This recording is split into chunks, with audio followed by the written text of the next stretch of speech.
Alright, stick with me here. You and I are jumping into a massive Magic Academy test. Students are gathered on the field and the mission, super simple.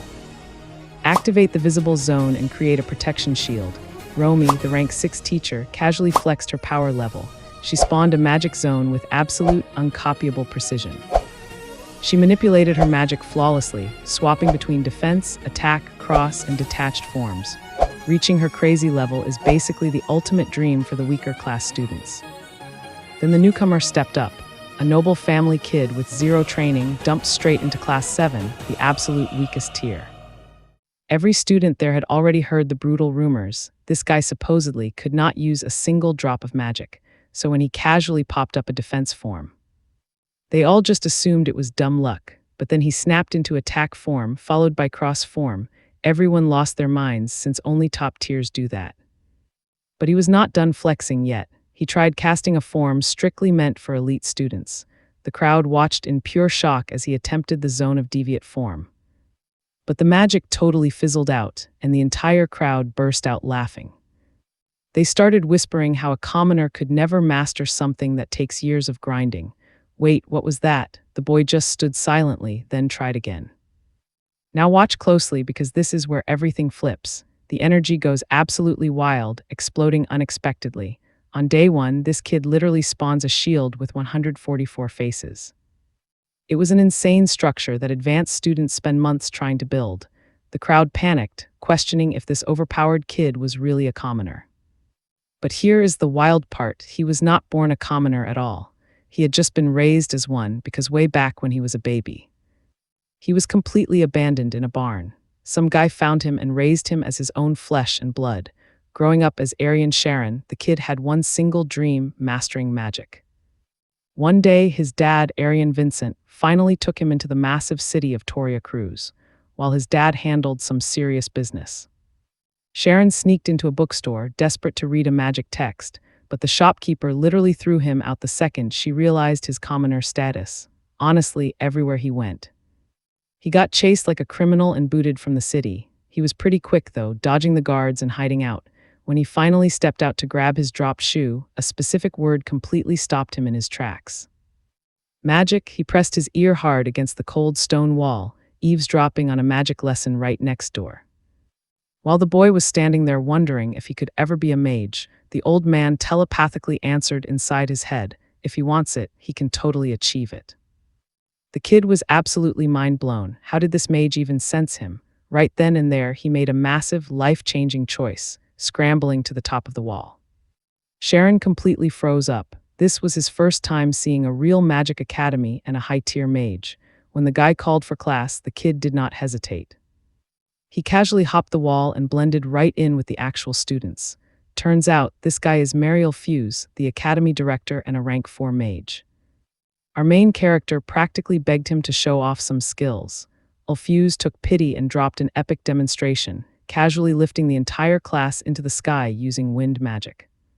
Sharon was literally living his ultimate dream, but when he started falling back down, he shook so violently with terror that everyone burst into laughter.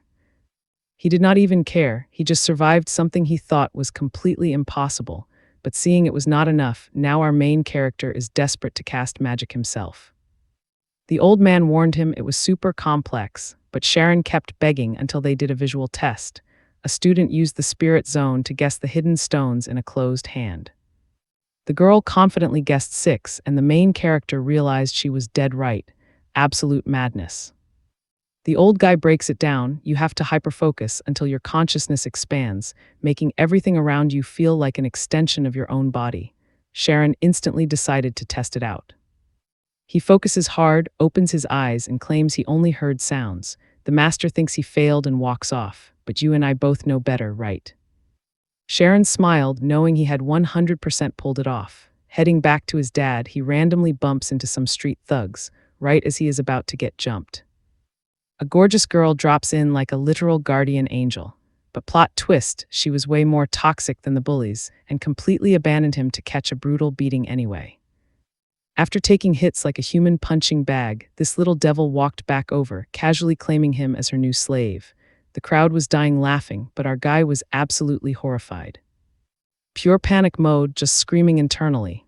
and right at that breaking point, everything in his head and the whole world around him froze solid, like time just stopped.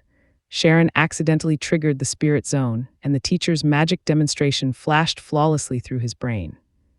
Snapping back to reality, he fired off a wind burst so violently overpowered that it launched everyone sky high, when gravity finally caught them. They shattered basically every bone in their bodies. Amy was completely stunned, demanding his identity, but as the crowd rushed over, she instantly flew off to dodge the blame. Sharon sprinted away, screaming for his dad. For the very first time, he realized just how incredibly ruthless this world actually was. Meanwhile, over at the top-tier noble estate, the Carmy's family, Amy storms in. She complains to her dad that some random kid overpowered them. He barely blinks, roasting her for skipping class and getting herself hurt. Amy completely ignores him, claiming she mastered the curriculum and is just bored now. Her dad sighs, wondering when she will actually mature, because genius or not, she is way too reckless. She marches upstairs totally annoyed, but his chilling warning that someday she will catch a knife in the back genuinely rattles her. Pausing on the steps, she demands an introduction to anyone he knows at the Magic Academy. Fast forward to winter, and we are back at our hero's snowy cabin. His dad asks where the kid went. When his mom mentions he is out chopping trees in the frozen woods, the dad panics. Through the heavy blizzard, he rushes out to track him down. Trudging through the snow, he flashes back to the spring day he first brought Chiron into this forest. He nearly lost the boy back then. Even then, he sensed something completely unnatural happening. Cut to the present, our main character is standing by a tree, gripping an axe. Looks like basic wood chopping. But he is actually trying to recreate that accidental power burst. Since his magic knowledge is super low, he cannot use clairvoyance on the past, but tapping into the spirit zone, that he can definitely do. In this state, he senses everything: touch, shape, and smell. So what do you and I make of this? This kid is just getting started, trust me. Then he spots this weird glowing point inside the wood. He has zero clue what it means, but he swings at it anyway. Stick with me here, because the moment that axe hits, everything changes. He drops the whole tree in one strike. Absolute magic, right? His dad is watching from behind a tree, completely mind blown. It looked like straight up lightning. Meanwhile, our boy just thinks he got lucky. Just like earlier when he landed that flawless hit. But then he realizes something wild, not luck at all. It is about finding the exact sweet spot. So he grinds, practicing day after day, just repeating the motion, waiting to feel that insane power again. Fast forward 3 years and our dude has seriously grown up. Now he gets it. You don't use your eyes, you feel the strike. One clean blow takes down anything. He meditates so hard he almost forgets to head home. 5 hours vanish, but he feels entirely plugged into nature. He can sense the whole forest around him, down to the bugs and the roots soaking up water. He is so locked in that time just melts away. Then he remembers the old man's advice. Mastering this meant seeing a whole new world. With that on his mind, he heads back. Outside, he spots a fancy carriage and white horses. Looks like they have VIP guests. Inside, his parents are sitting with the head butler of the Ogent family. The guy introduces himself as Tom. Our boy is super confused. Why is a high-class noble servant here? Tom immediately sizes him up, asking his age and if he knows how to read. After the pop quiz, Tom says the kid's got massive potential, mostly because he is literate. Super rare for a lumberjack's kid, plus he has manners. So Tom asks if he wants a job with their family. He is about to say no, but Tom jumps in. They need a guy for the library, mostly to make absolutely sure no books get stolen. It is a 2-year gig. Grunts handle the heavy lifting, while he and the butler organize everything. He is instantly hooked. This library could hold insane, top-tier magic knowledge. But here is the catch: total secrecy, between him and his parents only. No books leave the room, and nobody can know what's inside. Pay attention here, because the stakes are insane. If he messes up, his whole family dies. Big money, but deadly risks. Tom says making this much cash through normal chores is impossible. He tells Vincent to give his kid a better life. Vincent claims he is only listening to support his son's dreams. Tom just laughs in his face. Yeah, right, he probably just wants that fat paycheck. Vincent gets defensive. Tom admits the kid reads great, but doubts he can handle the pressure. Then he grills Vincent. Why lie to the boy if you actually care? That triggers a flashback. He remembers his wife teaching the boy words for fun. By age 6, the kid was already reading. He even looked like a noble, but his sharp brain was the craziest part. Vincent honestly wondered about secret royal blood. He always thought if the boy was born rich, he'd be unstoppable. But reality check, they were broke, and Vincent was just chopping wood. Seeing his son stuck on that same dead-end path terrified him. He had basically raised the kid just to swing an axe forever. Suddenly, Vincent drops straight to his knees. He begs the butler to hire his boy, swearing he is super smart. He doesn't even want a single penny for it. He just wants his kid out of this rough life, no matter the risk. Tom adjusts his hat, smug as ever, and says nobody else would offer this deal anyway. Then our boy steps up. He will take the job. Tom is totally shocked, and Chiron's dad starts freaking out. I know what you're thinking. Is this kid crazy? Tom reminds him one leaked rumor means literal death, but Chiron doesn't even blink. He is choosing this path, totally ready for the fallout. Tom smirks. Definitely didn't expect that from a commoner. He promises to return in exactly 1 week. The kid can back out until then, but once he steps on that estate, he is trapped till the job is done. Vincent yells, demanding why he agreed. He knows nobles treat poor folks like trash. Blaming himself, Vincent tries to cancel the deal, but our boy just smiles through his tears. To him, this is the ultimate gift. He hugs his dad. They both break down crying, but Vincent's tears are pure fear, not happiness. Pulling it together, his dad promises to stay and protect Mom. That is his duty as the family head. He tells the kid to come home safe because they need him.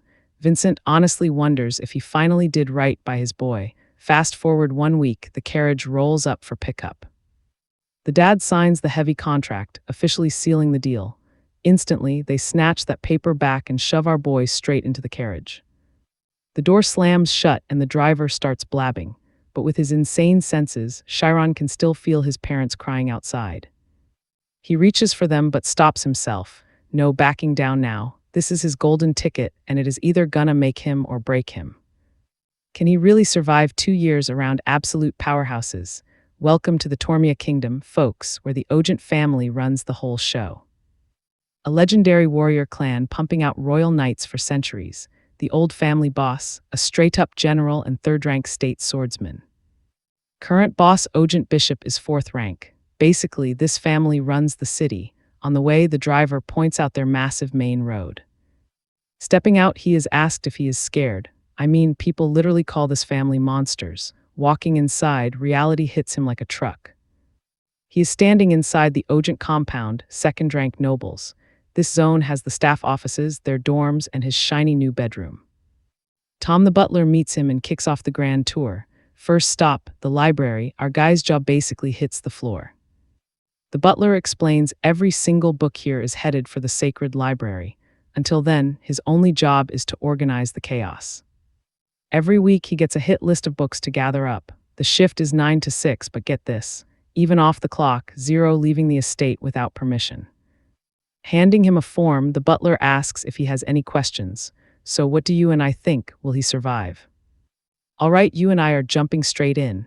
After hearing Timon's crazy plan, our boy knew this was absolutely worth risking his life for. His only question, when do we start? Tomorrow, by the next morning, he was rocking a neat butler uniform, figuring out they sort all these books entirely by author.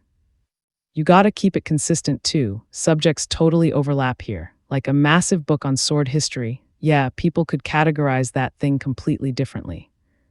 One guy drops it in advanced sword arts, another tosses it in general reading, while building this insane system. Our boy realized something huge. Everything connects. History is the main link tying it all together. It is literally the absolute backbone of all knowledge. Nail the history and everything else becomes a breeze. Out of 10,000 books, like 850 are history, to reach his magic dreams. He swore he would read them all in 2 years. Suddenly, he snapped back to reality. Oh man, the deputy head butler was totally approaching. Reading wasn't officially allowed yet, so he couldn't get caught. Tamuran simply called him hardworking, asking if he was pulling late shifts again. Taking it seriously, our guy stood up fast and admitted it. Zero praise, though. Tamuran warned him not to get sick, since he would take all the blame. Then he stepped super close. Did this guy see what he was secretly reading? Nope, Tamurin just brushed dust off our boy's clothes. He reminded him the library represents the whole family, so he better stay looking super sharp. Looking sloppy would totally ruin the Ogent family image. Plus, he seriously needed a haircut. Shaking inside, he gave absolutely nothing away. Message received. In this place, he had to seriously watch his back for the next 2 years. He had to be careful so nobody complained. He even considered tying his hair like his dad. Still, a massive problem remained. The book on the 3 empires and 7 kingdoms, total gibberish to him. Tormia alone was insanely hard. How was he supposed to learn everything? Should he just memorize it all? Nah, memorizing wasn't the goal here. He needed to actually understand every single line so he could weaponize that knowledge. Now watch closely. One day he crashed hard over his books. Tamurin walked in, saw the mess, and spotted the exact book he struggled with. Smiling slightly, Tamurin asked the sleeping kid if he seriously thought he could pull this off, if he had actually mastered that massive textbook. Tamurin would have banned his late shifts, but seeing this, he relaxed. Our guy just looked like a harmless fool with oversized dreams. Library life continued, and 3 months slipped by. He kept grinding. Soon, sorting books actually became way easier, maybe even enjoyable. He leveled up his butler skills and managed the records. He even started chatting with the other staff, including guys returning late books. That taught him a brutal lesson. When books vanish, only the servants suffer for it. The craziest part, the nobles didn't care about this library at all. It only stayed running because the commoners worked their absolute tails off. Commoners literally risked their lives over stuff nobles completely forgot about. So, our boy realized he had to stay ice cold and absolutely flawless. Staying invisible was the safest bet, but we know peace never lasts, right? Suddenly, a black-haired kid bursts in, yelling that skipping one single day of training wouldn't kill him. Our hero instantly recognized this kid. It was the Ogent family's youngest son. The yelling made it super obvious he ditched practice, which was a massive deal here. He rushes over, begging our guy to cover for him. An old bearded master charged in, screaming for his student. He angrily asked if a tiny blue-haired peanut of a boy had just run inside.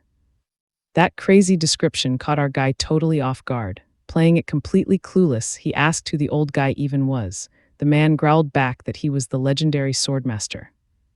The kind of master who could literally slice that peanut in half with one strike. He told our hero to stop playing games and talk. Instantly, our boy sold him out.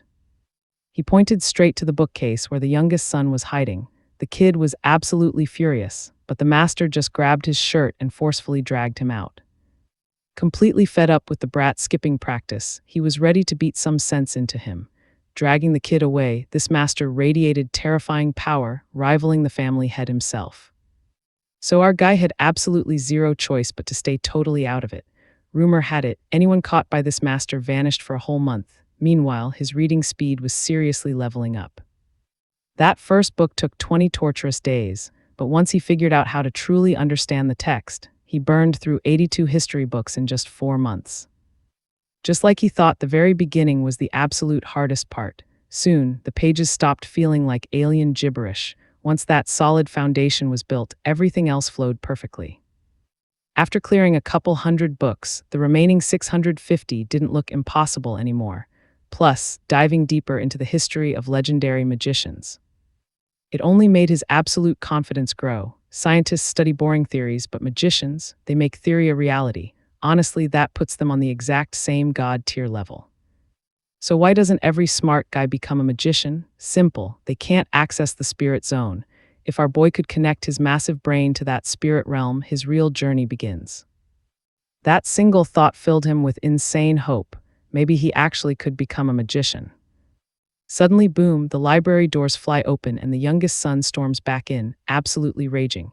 He literally endured hellish training just to come back and murder our guy. Talk about insane stubbornness. Still, our boy had to ask, is this seriously over that tiny incident? The blue-haired kid didn't even hesitate. Heck yes, it was. Did he have any idea the absolute suffering he went through?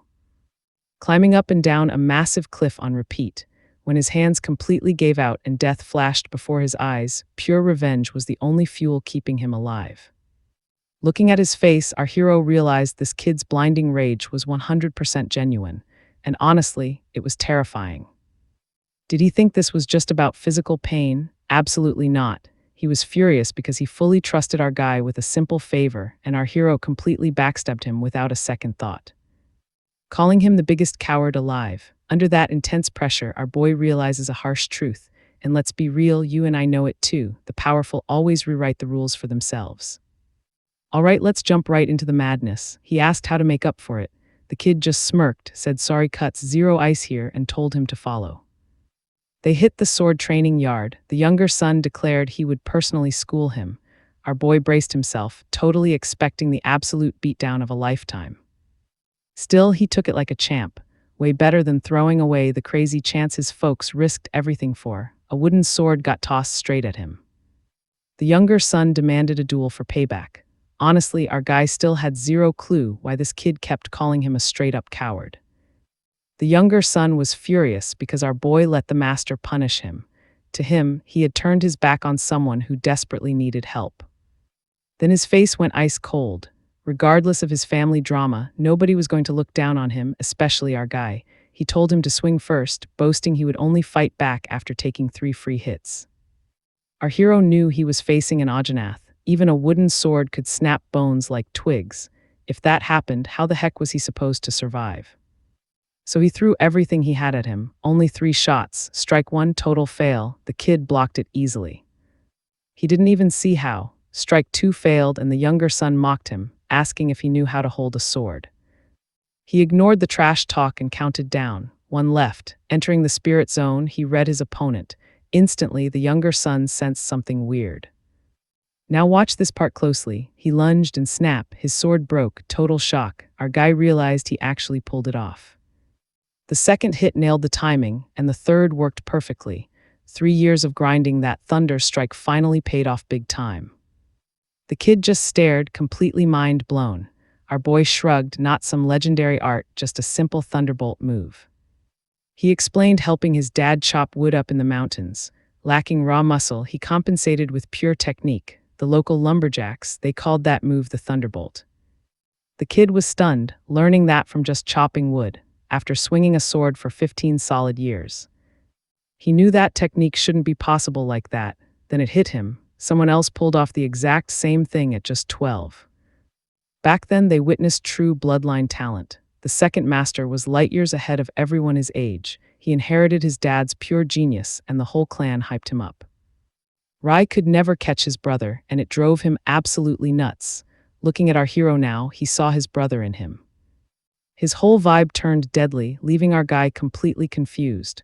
Then the kid snapped at him to shut up, tossing over a heavy iron sword. Breaking a wooden toy didn't end the match, he claimed. If our guy could shatter a weapon like that, then it was time to fight at his actual power level. A real sword duel in exactly 1 month to settle it. Our hero's hands literally shook. Death was on the table now. He begged the young master to reconsider, swearing he didn't actually know any real moves, but the kid wouldn't budge an inch. That was exactly why he gave him a month. If he mastered that strike, he could figure out the rest. Also, running wasn't an option. The younger son had to beat him personally. Crazy stuff, right? Reading his books, our guy felt awful learning about the Ajanath family. Both the head and eldest son rocked black hair. The eldest bro was a rank 6 state swordsman. The blue-haired daughter had insane talent too, but she chose music and became a royal pianist instead. The second son, Rai, shared that black hair and genius label, but compared to his elite siblings, the youngest was totally looked down on. Even with a private coach, everyone knew he was the weakest link. That just made our hero feel worse. He just crushed the fragile pride of a kid tired of sibling comparisons. If this was a math test, he wouldn't be staring down a literal death sentence. No time for tears, though. He had to strategize to keep his mage dreams alive. Growing up mountain tough, he totally trusted his insane stamina. Learning some basic defense might actually keep him breathing. He went all in. Meanwhile, Rai was grinding hard, finishing his 100th lap of intense training. His coach was seriously impressed. Beating his old record, he asked what lit such a massive fire under him today. Rai snapped, asking if this baby stuff even counted as training.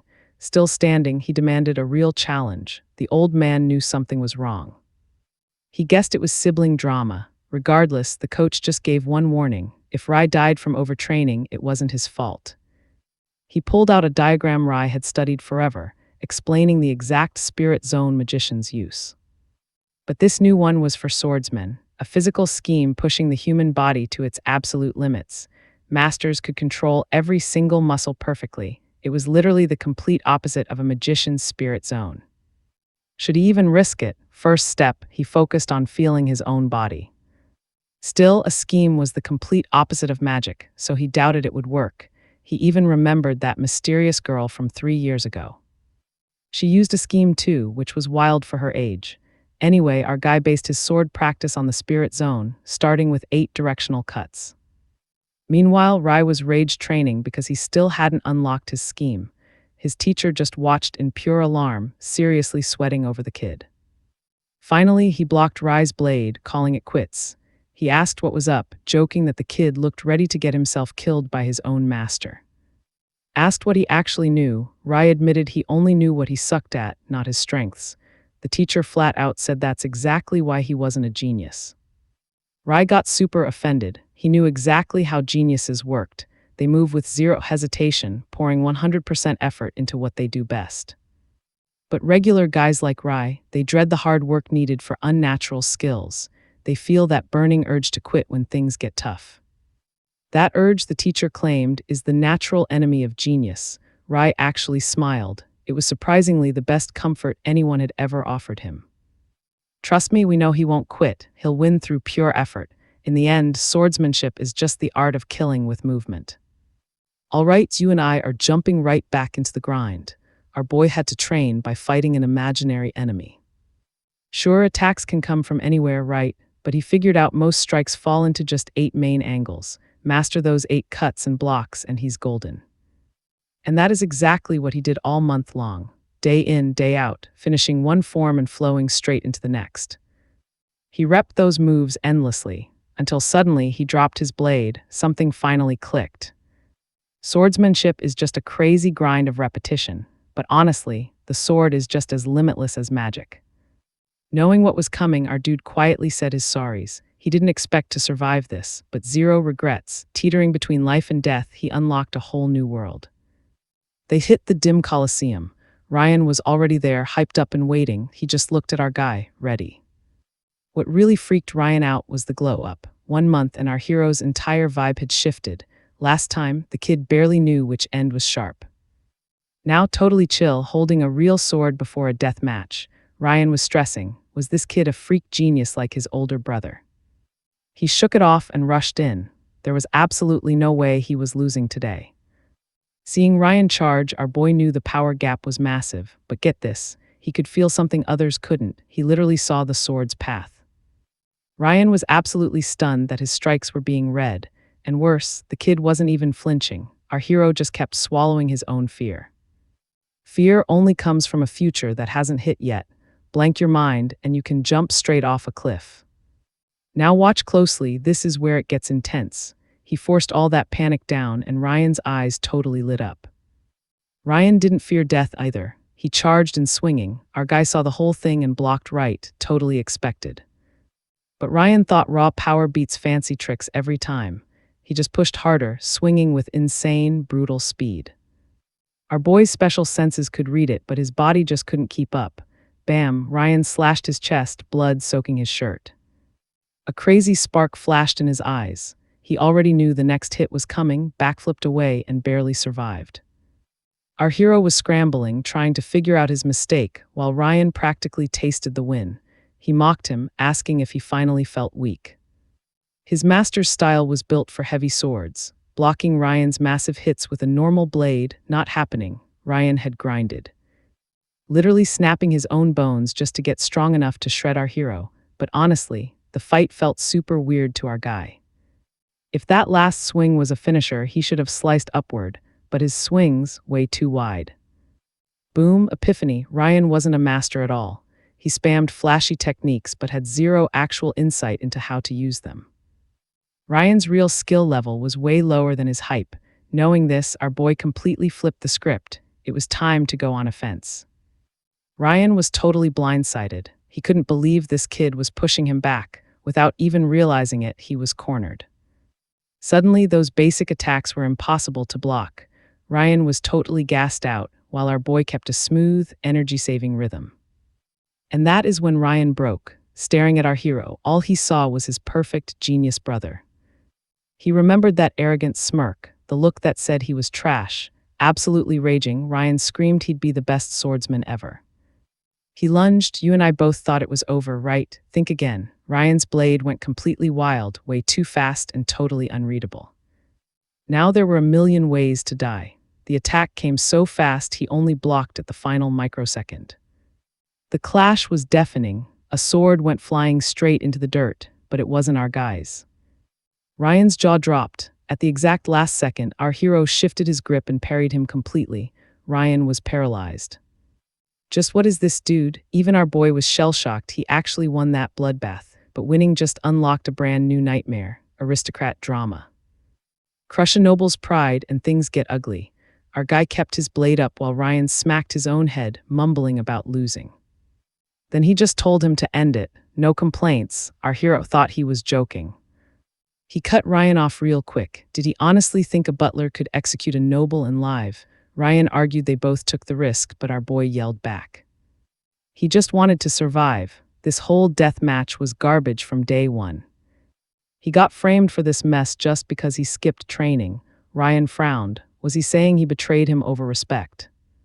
Our boy clapped back hard. Ryan needed to check his privilege. He stuck a butler right between a noble's son and a master. A real man would never put the staff in that crossfire.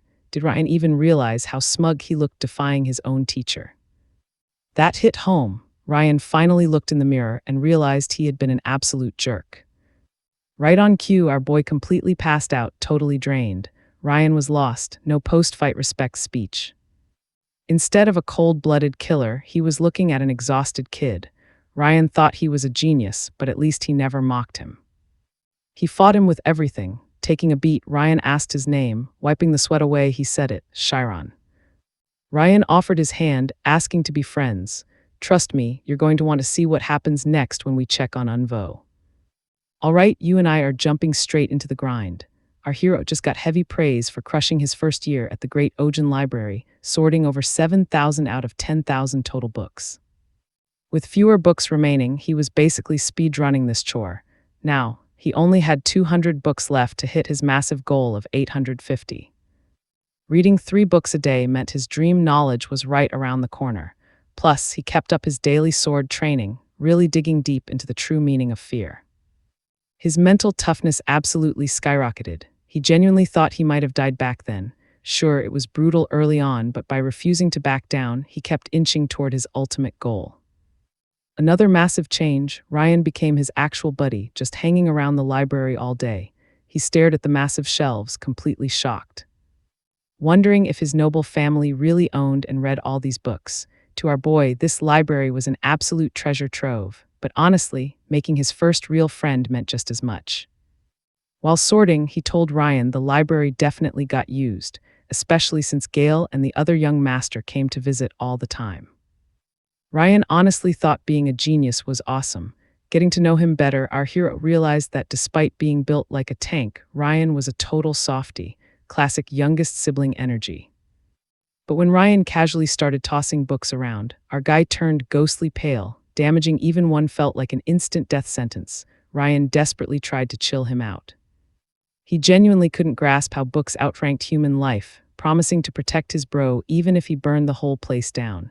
Our hero just grabbed his head in pure, unfiltered stress. Ryan would be so much cooler if he just shut up sometimes, but nope. So our guy begged him to literally just sit perfectly still, quickly changing the subject to his sword training. Shrugging it off, Ryan said it was just basic practice stuff. He even told his teacher he'd be doing his training here in the library instead. So our hero demanded to know what he was waiting for. Time to train, but Ryan just whined about being a bored kid. Honestly, the MC already noticed his buddy was getting insanely lazy. Once Ryan started griping, the dude literally never stopped complaining.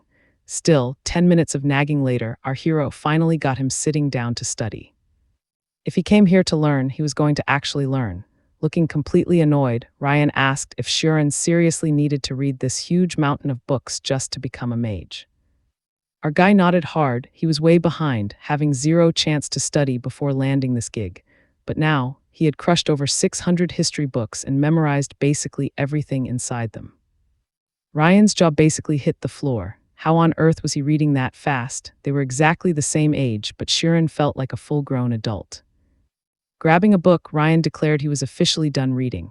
The preface literally asked the ultimate question: who wins, a mage or a warrior? The author spent his entire life chasing that answer. But then the book completely got sidetracked, rambling about the glowing artesian mountains and some random man-eating tree 6,000 meters up in the peaks. Ryan tapped out instantly, whining that this was completely useless garbage. Our hero snapped, demanding to know why he just quit reading. He practically forced Ryan to continue, but Ryan just whined that it didn't even have any cool sword pictures. Our guy insisted you cannot judge a book by page 1, pushing him forward. Now watch closely because the vibe completely flips here. Ryan totally didn't care, calling the matchup dumb, but suddenly his older brother strolled in, casually declaring the swordsman obviously wins. Our hero frantically bowed to greet the young master, while Ryan just scowled, asking how he knew that. Our boy froze, sweating over whether Gale heard their whole private conversation. The room got super tense. Servants caught speaking way too casually with nobles usually got severely punished, but Ryan doubled down anyway, asking why his brother sounded so ridiculously certain. Was it just heavy bias since he was a swordsman himself? Ryan argued certain was way too strong. But honestly, anyone could see it looking at how mages and archers ranked on the continent. Ryan kept pushing back. In a real one-on-one duel, does battlefield status even matter at all? Ignoring his big brother's massive ego, Ryan spun around and asked our hero for his actual take. That completely blindsided him. He barely even processed the question being asked. With a million thoughts racing, answering felt impossible, but stepping up, he knew he had to speak clearly and confidently. He stated that if a swordsman and a mage had perfectly equal stats, taking down a hyper-focused mage would be insanely hard, but if the swordsman could land a full-power strike before that spell finished casting, the whole game totally changes. His brother cut in with a super smug grin, saying he was dead wrong. The swordsman takes the win, period. Our boy was shocked, but Ryan knew his brother was just pushing his usual toxic agenda. Since childhood, Gale absolutely loved crushing whatever his targets actually cared about. He kept smirking, saying since he loved history, he must definitely know about the legendary armor of the 5 gods. Our hero just stayed completely dead silent, prompting Ryan to ask if that was the broken artifact that shatters a mage's focus. Our hero instantly pictured it. A mage's ultimate weapon is that mental state. And fighting them in the zone is literally like battling sharks underwater. But if you drain the ocean, those sharks are done. Anti-magic does exactly that to wizards. You and I both see how broken that is, right? If focus can't pierce the armor, magic fails. Seriously, how does any mage counter that artifact? Still, anti-magic was basically a myth, requiring actual dragon heart mana and a ridiculous fortune. Being highly unstable made it nearly impossible. Even Yakra, the literal math genius, only unlocked the 5 gods armor to 65% max power. Every single piece cost an entire kingdom's yearly budget. Ryan was getting super annoyed by this. If the gear is basically impossible to get, how does the swordsman automatically win? His brother laughed, dropping the crazy irony that mages literally invented anti-magic themselves. Ryan was totally lost. Why invent your own kryptonite? Flashing a massive, cocky smirk, his older brother claimed the answer was incredibly simple. Massive demand meant selling it made mages filthy rich, so nobody even needed to buy that priceless legendary armor anymore. He glanced around, asking if their tiny brains finally understood. Basically, he called mages pathetic sellouts, trading their own kind's weakness for cash. Ryan almost argued back, but our boy's eyes lit up. That's exactly what made mages absolutely incredible. Ryan stared at him, completely dumbfounded, asking what he just mumbled, but our hero refused to back down. Anti-magic, he fired back, was created to lock down magic in restricted zones. It was brilliant protection from magic academies. Sure, it could be weaponized against them, but that didn't ruin its immense value. It's literally a gift of knowledge protecting everyone. Based purely on that, you absolutely cannot claim swordsmen are inherently stronger than wizards. So what do we learn here? Never debate a nerd. Gale was absolutely fuming, especially with Ryan giggling, snapping that reality always crushes cute ideals. You and I know swordsmen still beat magicians. He just talked big because his fragile pride completely refused to lose. Once he bylaid, Ryan and our boy cracked up. Our hero joked he was sweating bullets, thinking he would actually die. Ryan was absolutely hyped. Chiron embarrassed his brother worse than anyone ever had. He cracked up, saying if our boy's words were swords, he would be the ultimate fighter. For Ryan, this whole vibe felt amazingly refreshing. Dreams and reality might clash, like his brother claimed, but true curiosity never quits, even when forced to test its own weak spots. Could brainpower like that actually bring world peace? 6 months fly by. Then the head butler dropped a bomb. The job was wrapped up way faster than anyone thought. They sorted the whole massive library 6 months early. Even dusty books ignored for 20 years were now sitting perfectly in order. Another butler asked Tamurin if he regretted losing such an epic worker. Maybe they could have made up some excuse to keep him around. But Tamurin completely brushed that off. Still, picturing our boy in that library, he realized closing a book is easy, but walking away after reading hundreds of pages, way harder. Our boy's ultimate dream came true, but he had zero time to celebrate. Ryan burst in, asking if he was finally ready to bounce. Then he saw the insane truth. Our boy had legit finished every single book. With absolutely nothing left to read, Ryan was completely speechless. He thought literally nothing could shock him anymore. Wrong. Ryan rushed over and gave him a massive bear hug, totally ignoring how super awkward it made our guy feel. Still, vibes were incredibly high, and our boy suggested they finally go hang out. Hiding their friendship for so long had seriously been bugging Ryan. Hearing it out loud meant everything. Our boy never realized Ryan cared that deeply, and he honestly felt super guilty. They mostly hung out in the library. Watch closely here, because Ryan was totally hyped to finally show our boy his real world outside. Especially with the whole rich family gone today. Stepping outside, our boy was terrified by the massive mansion. He could not believe he was casually walking through the main gates. Ryan told him to chill out. The family would not return until tonight. Inside, the silent mansion felt completely empty. Just one room was bigger than his whole house. He could not believe Ryan was this insanely loaded. His room sat down the hall. And it was the tiniest one there, looking more like a basic gym than a rich kid's room. They spent their final hours playing cards. Ryan absolutely hated losing. He started suspecting our boy was using his insane mental zone just to cheat, but our hero explained it was simpler. Ryan was an open book. Whenever he pulled an ace, he nudged it forward and his face totally gave away when he held a pair. So obvious. Ryan was baffled, asking how he noticed all that. Our boy dropped some wisdom. If you stop staring at one thing and watch the whole person, you can totally predict their next move. Ryan's brain practically short-circuited from that epic advice and taking another massive loss. He wondered if awakening his own powers would even help. Our boy totally hyped him up, since that triggered his own zone. Still, Ryan kept bouncing between feeling like a pure genius and a complete noob. Suddenly, our guy spotted a novel by the window. He desperately wanted to read something fun after surviving a year of totally crusty history books. But looking back, Ryan was completely passed out at the table. Dude was exhausted. Checking the clock, our boy wondered when the rich family would finally roll up. Then piano music echoed. He quickly realized only one person in this massive house could be playing. Riina Ogent, Ryan's older sister and an elite pianist. She asked his opinion on the song. He froze solid, completely terrified, once he stepped fully inside. She asked if he was the new guy. He explained he had been organizing the giant library for a whole year. From her little smirk, she clearly knew the rumors about this insanely smart kid. She asked if he played piano. I know what you're thinking, run. He stayed super cautious, remembering Ryan warned him this girl was the absolute scariest person on the estate. Then she totally invited him over for a quick lesson. His jaw dropped. He could barely believe she actually meant sitting right next to her.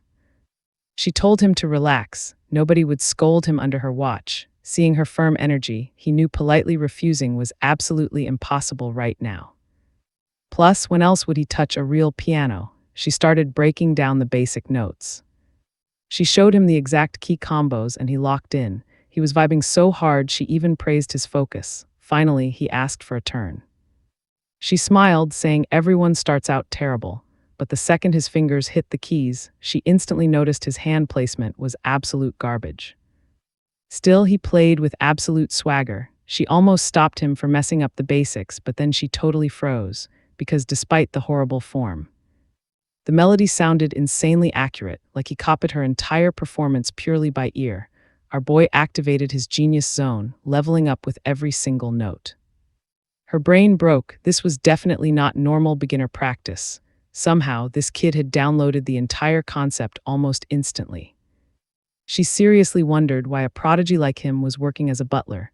Catching her intense stare, our boy instantly stopped, totally sweating. Did he just show off way too much? Right then, an angry voice screamed from behind to kill the music. The guy was furious. He finally fell asleep, and she started blasting the piano instantly upon returning. Our boy turned to see Chiron, who instantly asked why he was there.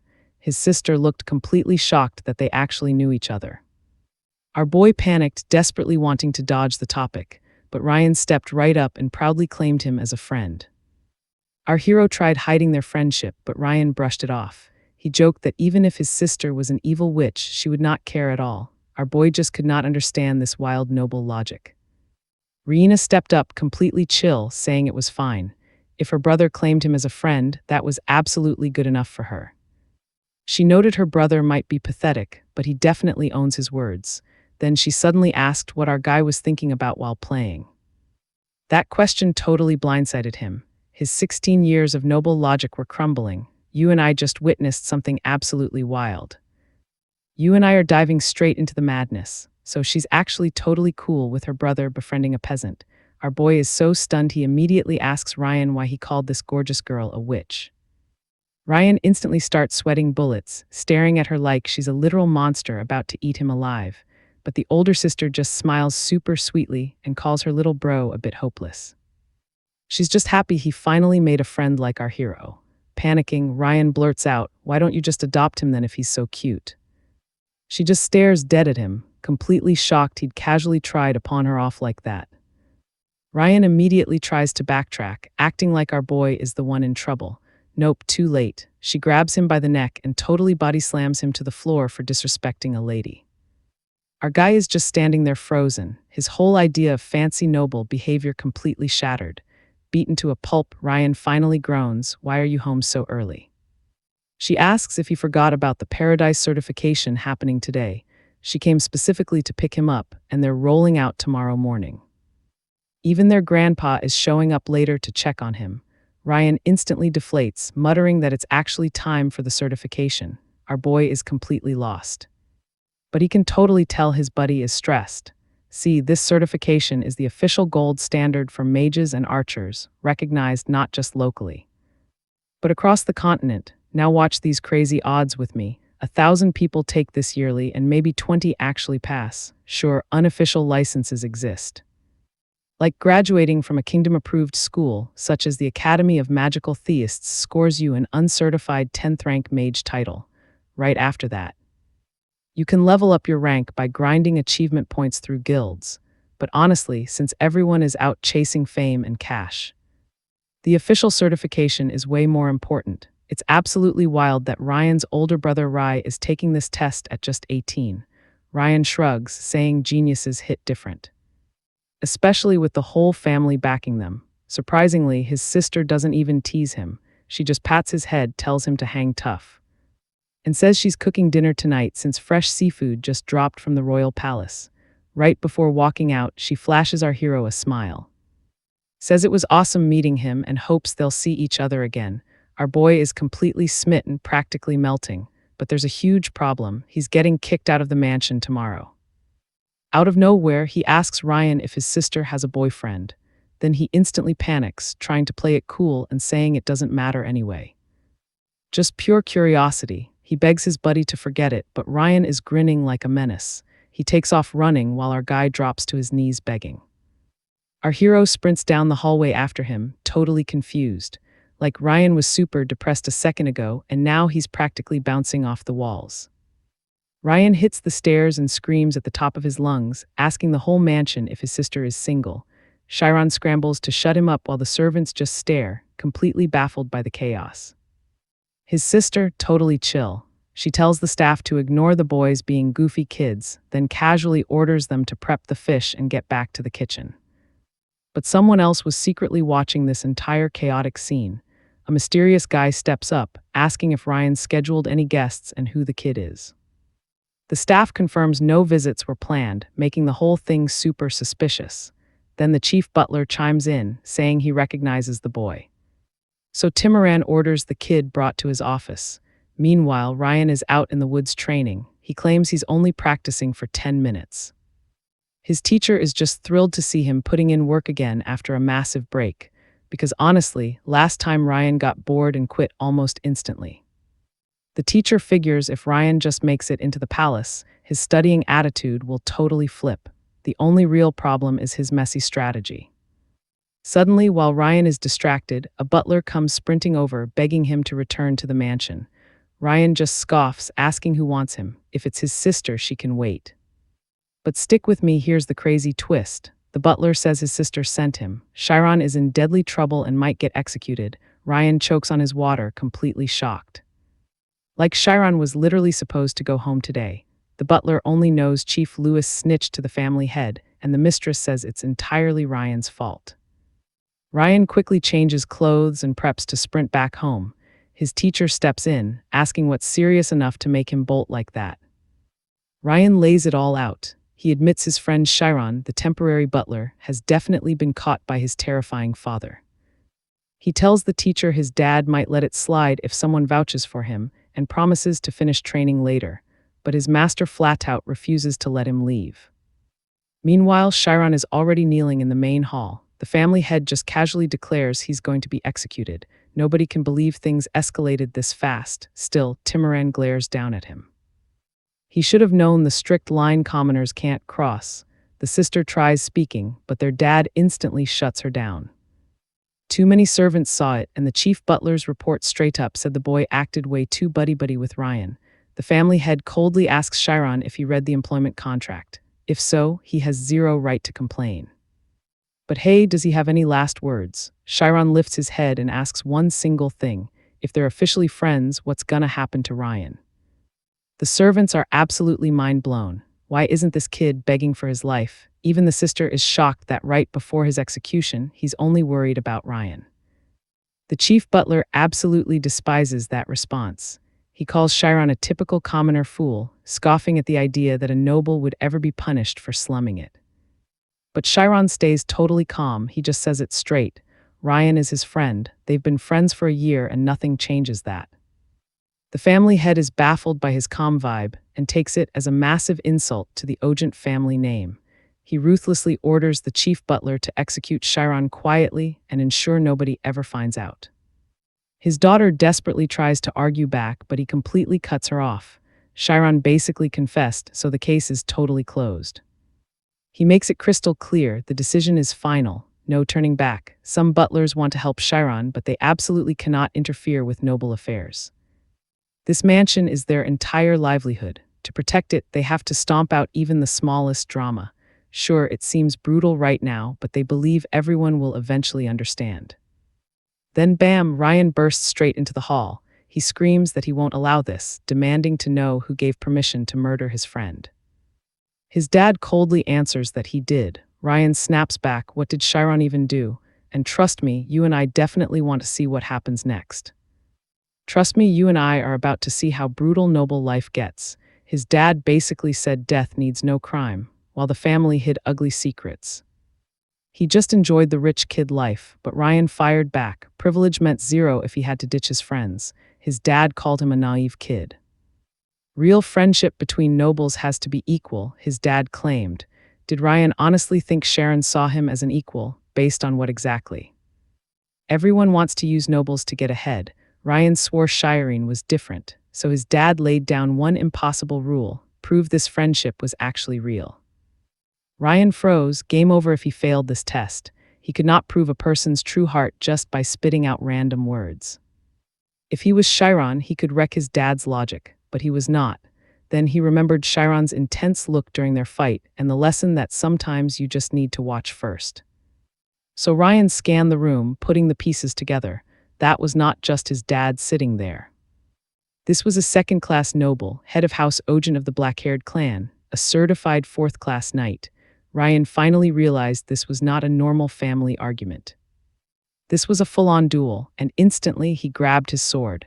30 minutes earlier, Ryan had begged his master to let him go to save his friend. His master asked if he meant the library kid. He reminded Ryan that the boy was just a commoner. Hearing that completely stunned Ryan. He never thought his own master would be just as stuck up. Weren't they the ones claiming that clashing swords built absolute, unbreakable bonds? His teacher asked what high society cared about most. Simple answer: crush absolutely anything that might drag the family name through the dirt. Did Ryan think friendship mattered when these people viewed his buddy like an insect? His master reminded him about the crazy noble pressure and refused to fix this mess. Now pay attention here, because Ryan was not about to back down. He started this friendship. More importantly, he absolutely refused to be a coward. His master saw the pure fire in his eyes. He knew his student was super honest and naive, but feelings alone do not build legendary swordsmen. That was exactly why he believed in the kid. He offered up his sword and told Ren to take it. He could go, but if he was not ready, he should freeze right there. Ryan took it, swearing to remember this forever. His teacher dropped one final thought: ditching a friend means destroying a piece of yourself. Back in the room, Ryan knew this was a lethal showdown. He chuckled. His old man had almost backed him totally into a corner again. If his dad demanded proof, Ryan had one epic answer. Believing Chiron was his friend was all the proof needed. The family claimed this was not about cash. Noble pride was already crashing down. His dad would even throw away his own son to stop the fall. The whole room gasped at those heavy words. Ryan bowed deep. If saving his best friend meant getting kicked out of the family, bring it on. His father demanded he raise his sword. If Chiron was really his boy, he better risk his life. Ryan slowly pulled his blade. His dad totally flinched. He never expected his son to actually draw steel.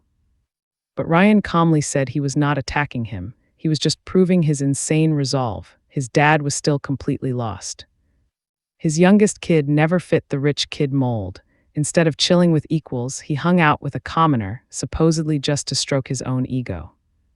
Ryan hit back, saying his dad was totally wrong. Chiron was way better than him. Ryan just wanted to watch his friend reach absolute greatness. The head of the house pointed at Chiron, furious. What did he do to make his son go this crazy? Chiron panicked, trying to explain he literally did nothing.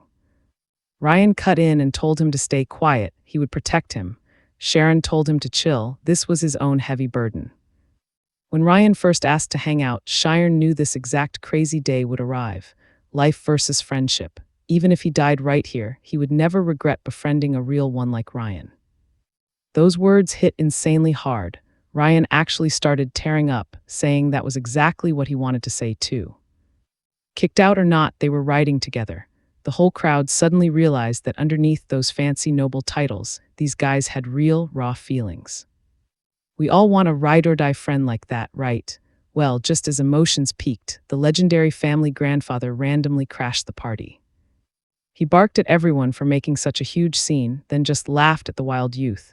Ryan's sister instantly relaxed. Everything was totally gonna be okay now. His dad expected him way later, but the old man showed up early because his travel buddy ran off with a maid. Chiron was absolutely speechless.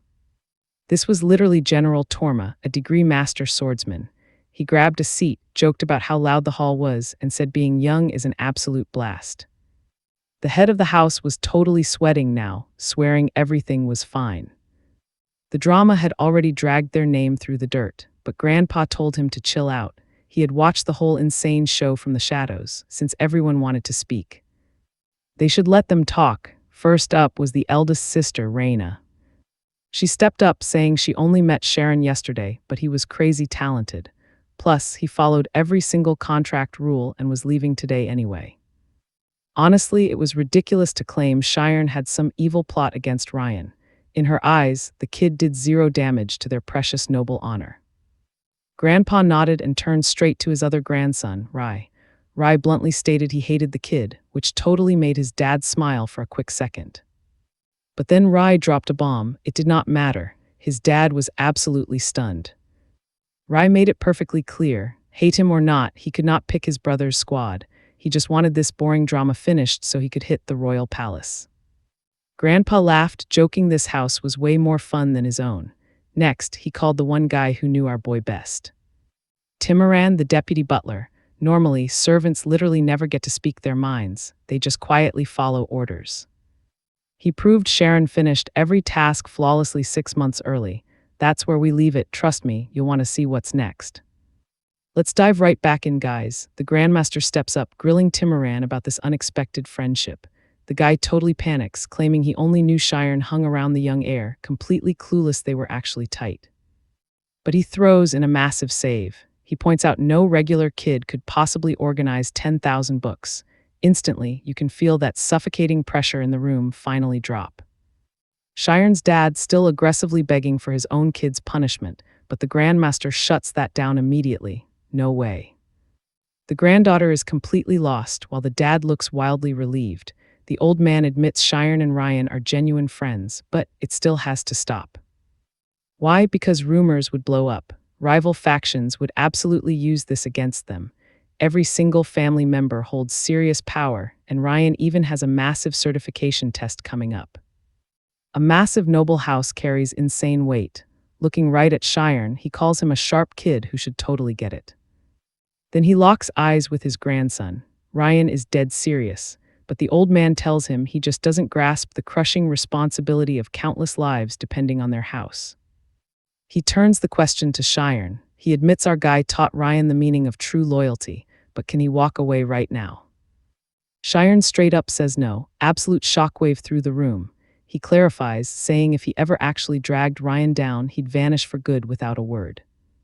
But he will never stop calling Ryan his best friend. That bond is locked in. Still, he promises to accept their ruling.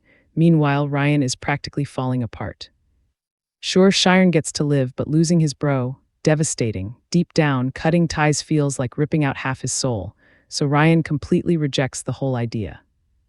Watch closely because this is where everything flips. He yanks out his blade. His sister screams to stop, but boom, he stabs the floor, shouting his name.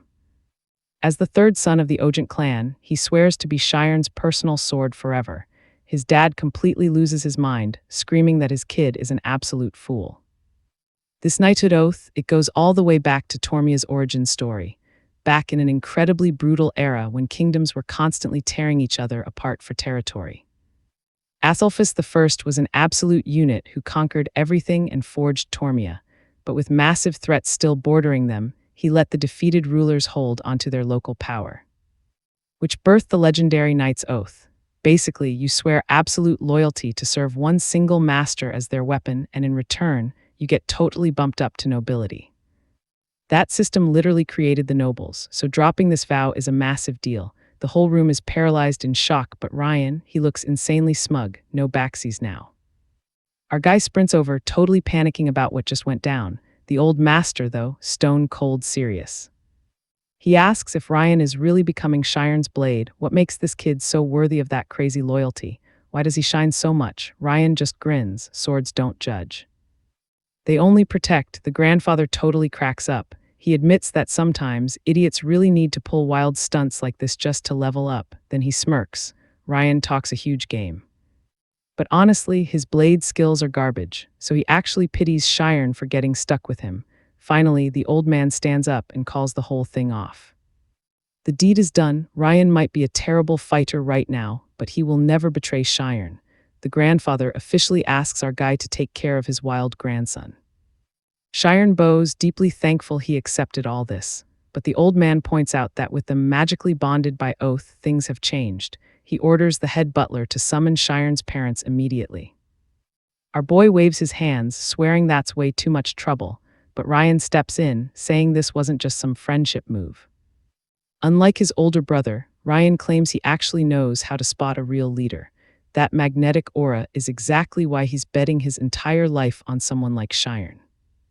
Sharon's face goes totally red. Talk about heavy expectations. Feeling the heat, he mumbles that Ryan better start grinding his training if he really plans on playing bodyguard. While they chat, Ryan's sister walks in, asking if the rumors about her brother losing a duel are true. Then she spots him on the floor. Ryan barks at her to get out, but Shiren jumps in, saying she totally helped them today. Ryan then asks what the elders are doing. She sighs, saying it's a massive headache now because of that crazy oath. The higher-ups are scrambling to figure out their next move. Still, their dad actually wants to ship them both off to the Kaizen Sword Academy, especially since Ryan hyped up Shiren's skills. Shiren is stunned, but she reminds him he's basically family now, plus she vouched for his insane potential. Looks like the entire clan wants Shiren to outshine Ryan. Ryan totally whines, complaining he's getting sent to school when he just wanted to chill with his bro all day. As his sister smacks him, Ryan blurts out a massive secret. Shiren is going to be a mage because he already awakened the spirit zone. She completely freezes, gears turning in her head. Did her idiot brother really just swear loyalty to a future wizard? Doesn't that make swordsmen look incredibly weak by comparison? Ryan just tells her to scram. You see it coming too, right? Boom, it clicks. During their duel, Shiren absolutely used the spirit zone. That's exactly how he won. He was reading and predicting every single swing. She is seriously impressed, admitting even she wouldn't have seen that wild counter coming. Shiren is totally confused on how he even did it. She calls him a genius. Her school teaches that extreme focus creates a massive spirit zone. Hitting that tier while holding a blade is unheard of. Shiren just blinks, clueless. Both siblings realize if he stays this awkward, he is never getting a girlfriend. So the sister breaks the awkwardness, offering to go talk to grandfather. After all, Shiren's future heavily relies on whether Ryan actually attends that academy. Ryan practically jumps to the ceiling, panicking about his current instructor. His sister shrugs. Master Keat, he already knows the whole story. Because of the drama, he's tearing up Ryan's training contract tomorrow and dipping out after a morning farewell speech. Ryan is absolutely stunned. Honestly, the guy might have already packed his bags. Right on cue, the butler walks in, announcing that Shiren's parents just pulled up to the main hall. The family head gives the green light to go see them. Shiren's face totally lights up. He sprints off so fast the butlers are literally begging him to slow down. He completely ignores them, shouting back not to use fancy titles since he's still basically a commoner. They panic, yelling back that they'll get punished if they drop the formalities. Shiren just laughs, promising he won't snitch. He throws open that waiting room door. So what do you and I take from this? True bonds mean everything. Seeing his parents looking so thin and worried sick, he runs right into their arms. Beautiful, right? Stick with me here because things get super emotional. His mom's in tears, swearing they had been totally fine and well-fed. His dad steps up, wanting to know, if the job was done, why didn't he come back home right away? Were the nobles holding him hostage? Chiron shoots that down fast. No way, they actually just handed him the opportunity of a lifetime. His folks are totally lost, so he spills the whole crazy story. They are absolutely speechless.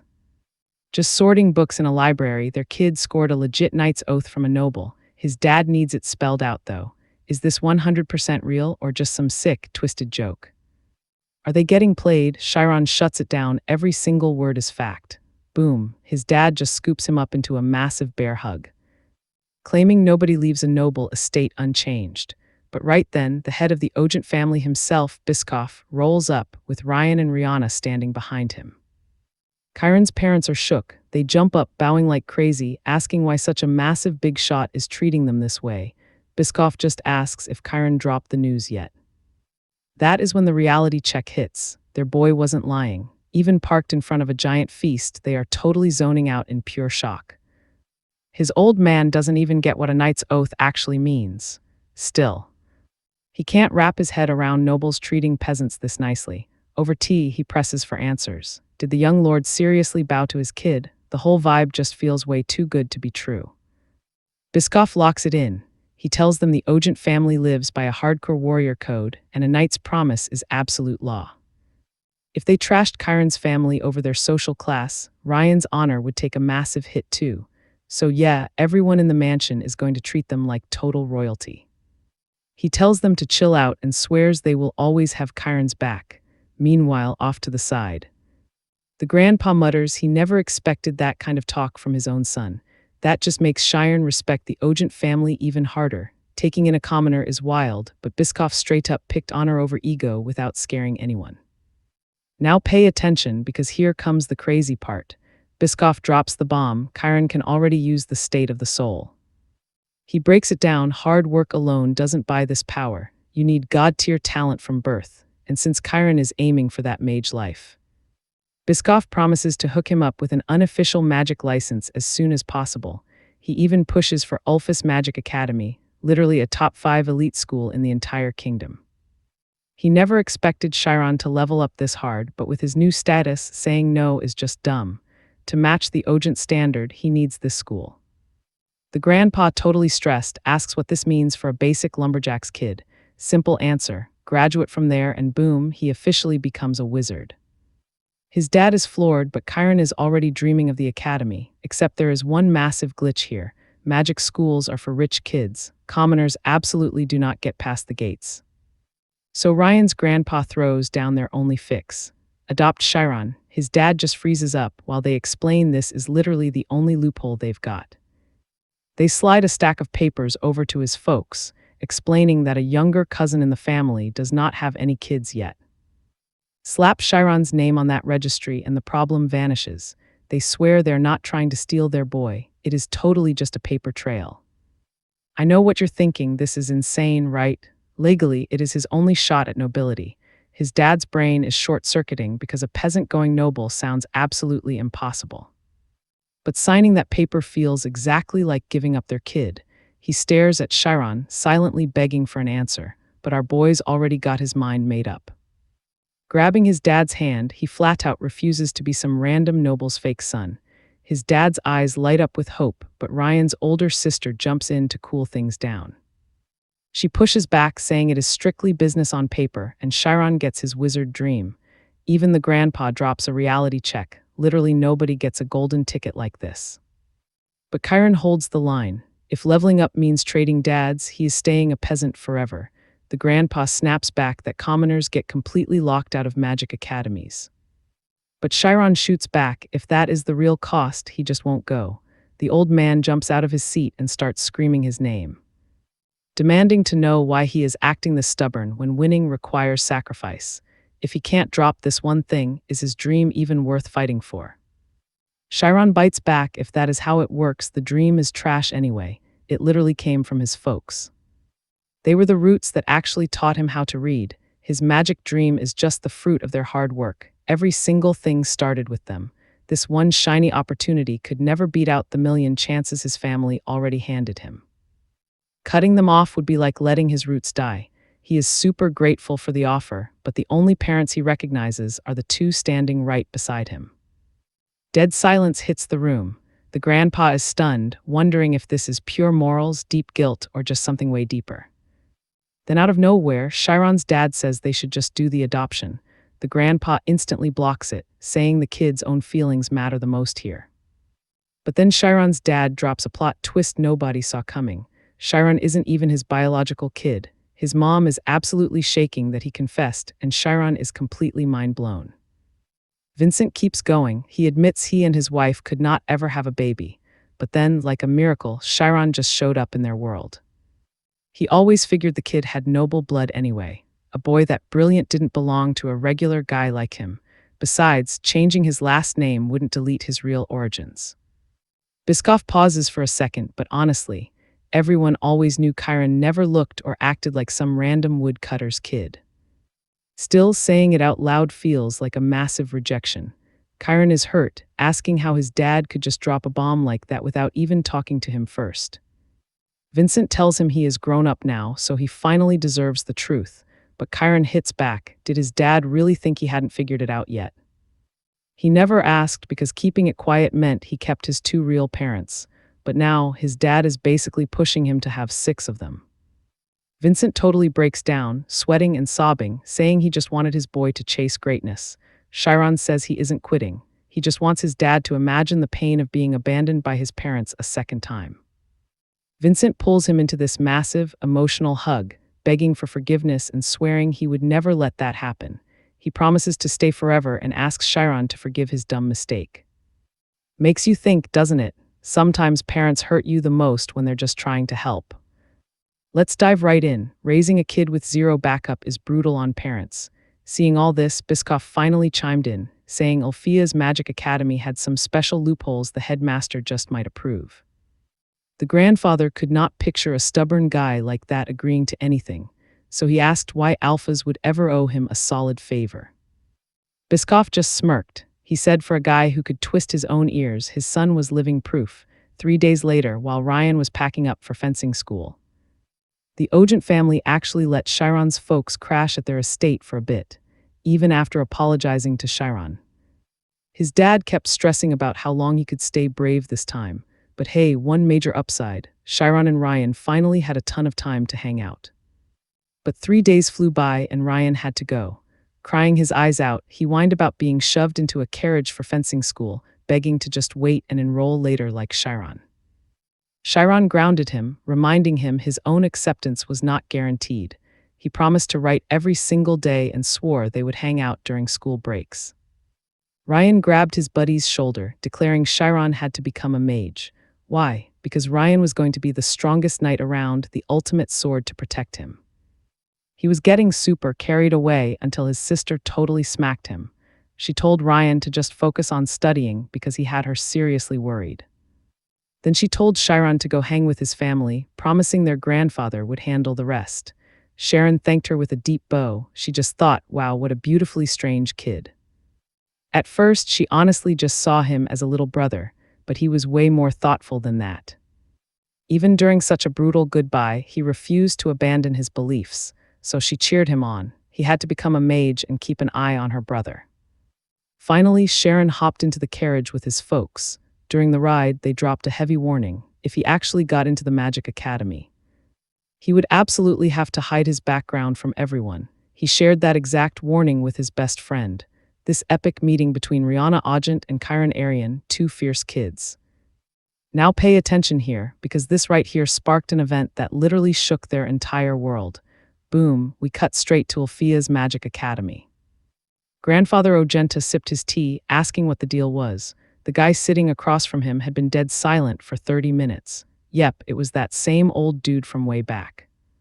He flat out said that even after 50 years of being buddies, he could not accept this favor. He had already suffered enough because of Ogenta back in the day. And he absolutely refused to bend the rules now. Special deals were not made just to save fancy noble schemes. Thousands apply every year, and even exceptions have brutal conditions. Ogen knew his old buddy was just being stubborn on purpose, making him sweat it out when he clearly already had his answer ready. So he finally dropped the bomb. Our hero was not your average kid. That immediately hooked the headmaster. Crossing his arms, he pointed out he never asked to meet just some random unusual boy. He wanted the real scoop on his youngest grandson's best friend, a kid who had to be insanely special. Seeing our boy honestly just reminded the headmaster of his younger self. But he still pressed for the catch. If the kid was really that talented, why not just apply normally? There obviously had to be a massive problem. Ogent totally froze, then admitted the huge elephant in the room. The kid was a commoner. That instantly wiped the smile off the headmaster's face. He glared at Ogent, asking if this was the blonde, blue-eyed boy. From Ogent's perspective, all his memories of our hero came flooding back. At first, he just saw him as a super street-smart kid who knew exactly how to play the adults. But when Ogent straight up offered to boost his social rank, the kid said no. Ogent had literally laughed, wondering who in their right mind turns down instant nobility. But the headmaster understood it right away. Our hero was someone who truly grasped cause and effect. Let that sink in for a second. Ogent knew most people missed that, losing their way completely. Ditch your core beliefs for a shortcut, and you risk absolutely everything. Our boy would never sell out his morals, giving these old guys major nostalgia. But the headmaster also knew that made him incredibly dangerous in a very real way. Some folks will praise that hardcore loyalty, while haters will despise them for it. He just went totally quiet for a second, lost in some heavy flashbacks. Then Ont gently asked if he was still beating himself up over the past. He tried comforting his old bro. After mentoring so many prodigies, wasn't it finally time to drop the guilt? But the headmaster admitted Ogent was totally right, despite his ego. He only taught kids so they would never end up making his exact same mistakes. So if this kid really was his spitting image, he might crash down that same disastrous path. Ont shot back that his buddy Alphas was a literal once-in-a-century genius. Everyone called him the shining star of the Milch family, but one single mistake almost destroyed his entire life, even though he somehow crawled his way back. Honestly, Ogent still could not believe that Legend ended up as some grumpy academy headmaster. The headmaster clapped back, saying he never expected Ogent to play savior and look like an absolute third-rate clown either. He even cracked a joke that he was seriously sweating about the entire kingdom of Tormia's future. The headmaster cracked up. Ogent asked if this was actual destiny since they both knew the kid. I mean, the boy who vanished 4 years ago was finally back in action. The headmaster claimed he thought fate was garbage, but admitted the kid's crazy talent was totally derailed by his lowborn status, locking him out for 4 whole years. Yet here that exact same boy was, practically knocking on his door. Talk about destiny, right? Finally, the headmaster looked at Ogent and agreed to accept Shireen. Fast forward 3 months to spring. Now 17, our guy was stepping up into the carriage, giving his family one last emotional goodbye. He asked how his fit looked, and everyone was beaming with pride. Then his dad cleared his throat, asking if he missed a crucial step. Sharon, now 17. Totally joked about skipping the goodbye kiss, but his old man was dead serious. When Sharon kept dodging, his dad just planted one on his forehead, promising he would crush it. He said it with pure, unfiltered belief. Sharon then double-checked if the family would actually survive out here, since the big boss offered them a sick house in the city. But his dad had huge hunter pride, swearing he would dominate the mountains.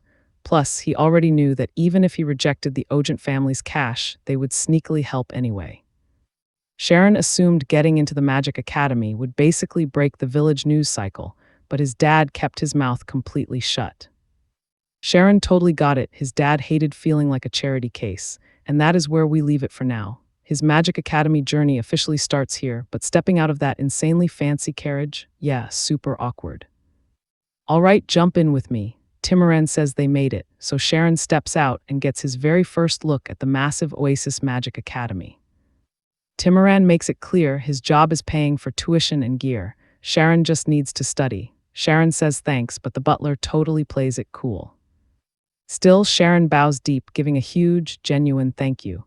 He swears he will never forget this massive favor, grateful that Timoran actually saw his real potential.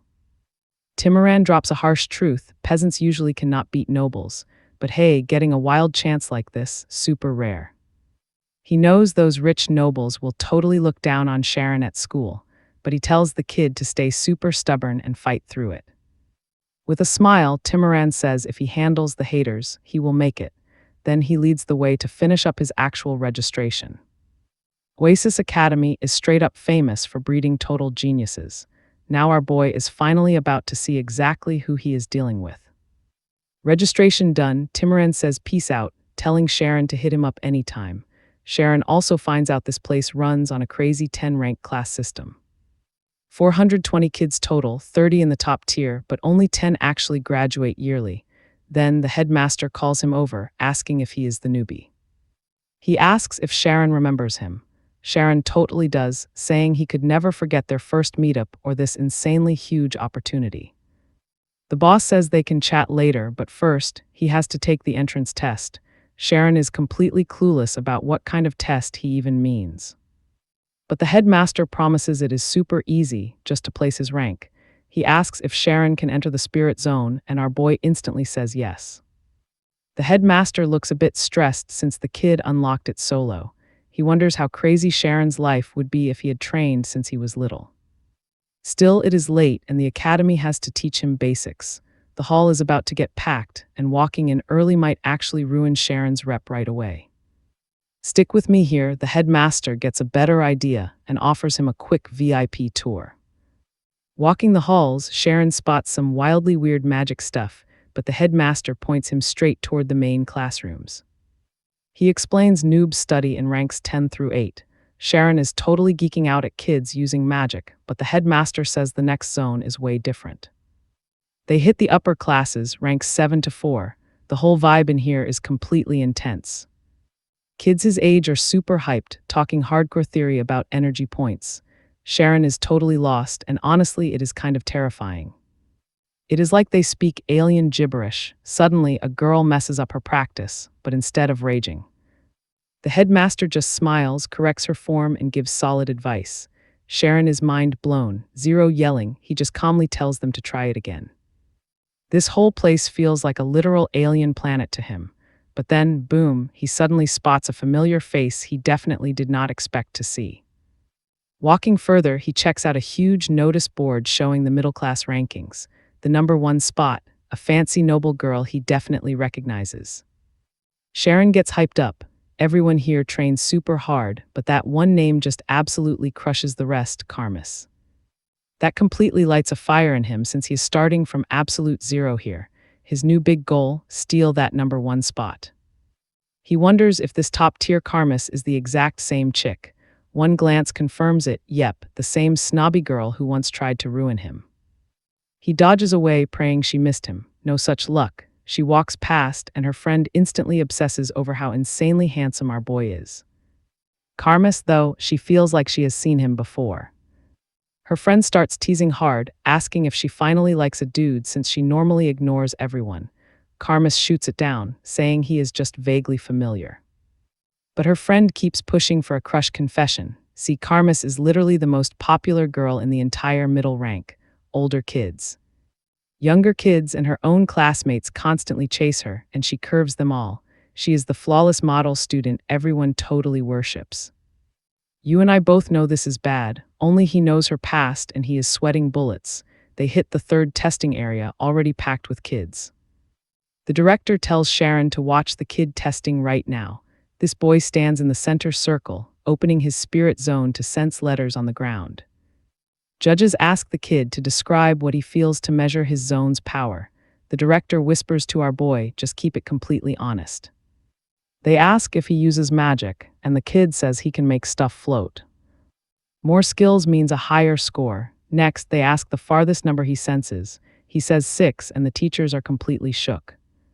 The boss explains this number is the diameter of his spirit zone. Then they ask his strongest color, and he instantly says red.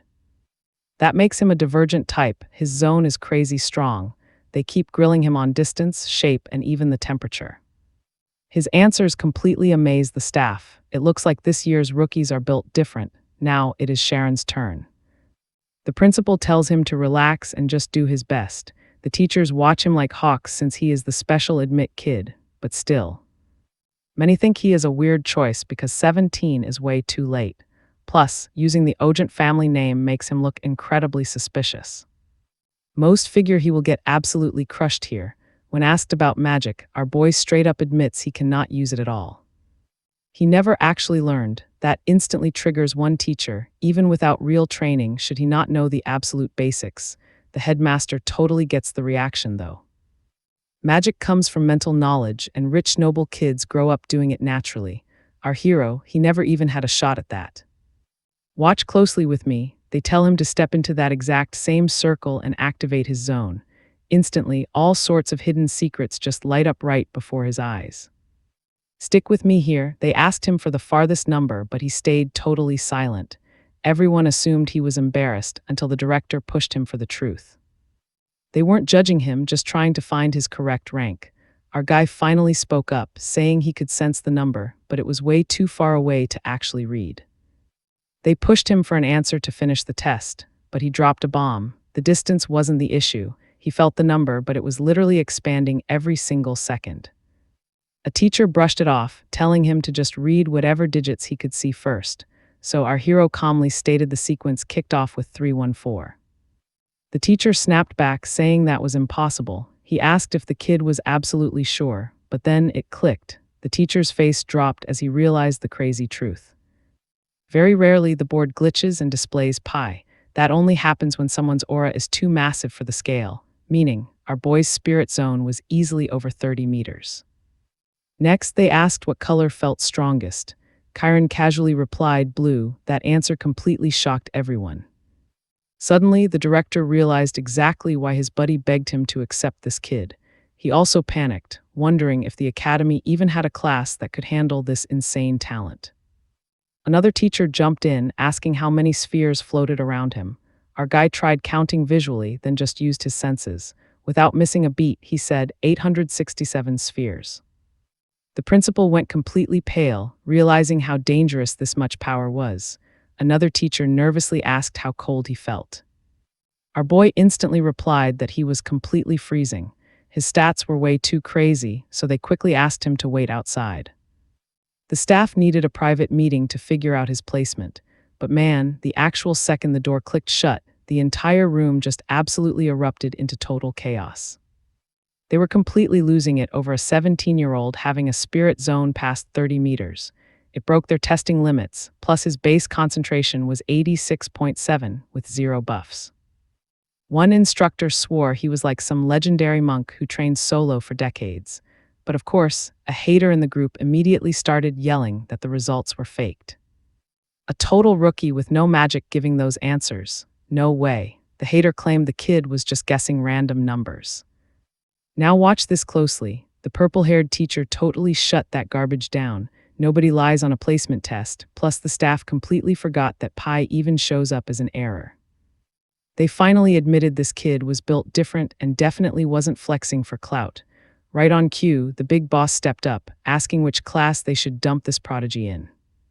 One teacher noted that 6th grade is pure theory, while 5th grade starts real magic, since his spirit zone was already so massively leveled up. She pushed for 5th grade, that was Sina Oliver, a legit rank 6 mage, but Ted, another instructor, completely lost it. He argued the kid was still just a clueless rookie. So putting him there would totally wreck him. Oliver snapped back that struggling is perfectly normal, since plenty of other kids do it too. Ted was furious, totally convinced she just wanted the prodigy in her own 5th grade homeroom. The two kept screaming at each other, so the rest of the staff just muted them. Everyone knew the kid was a beast, but he was still a total noob. A few teachers honestly thought he should grind from 10th grade. But sticking an older teen with a bunch of literal toddlers would destroy his vibe. Then a veteran teacher pitched 7th grade. It handles spirit zone basics, and if he really is overpowered, he could just speedrun the ranks. The principal loved the idea and officially stamped him for 7th grade. Now, let's take a super quick second to break down how this academy's 10-tier ranking system actually functions. Everyone gets tossed into 10 levels. The bottom feeders are stuck in grades 10 through 8, basically just grinding out their raw spirit zones. The mid-tier covers grades 7 through 4. That is exactly where they start mixing real magic with their raw spirit zones. Finally, the elite group, grades 3 to 1, suffer through hellish training to become pro mages. Meanwhile, our boy had already pulled up to his brand new classroom. I know what you're thinking. Is it gonna be awkward? Totally. The teacher introduced him and the kids just stared. He was way older, jumping straight into mid-tier, but honestly, he didn't care. Our guy was hyped. He finally made it to his dream magic school.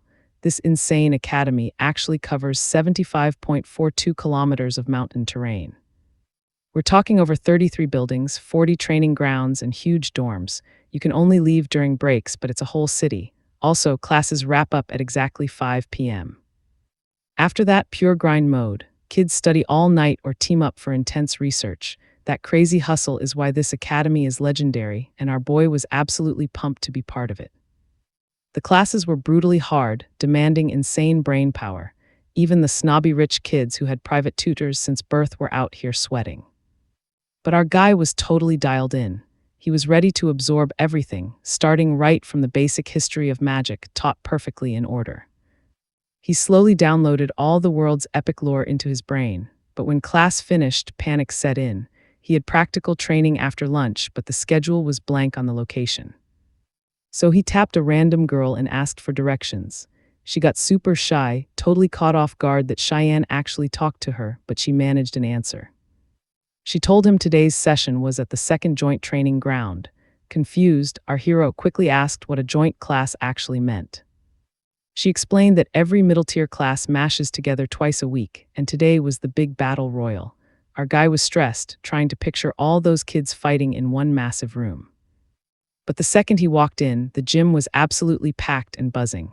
Why? Because the legendary red-haired girl, the undisputed star of the middle ranks, was holding court. Simps were literally begging Amy to sit with them, but she cold-shouldered everyone.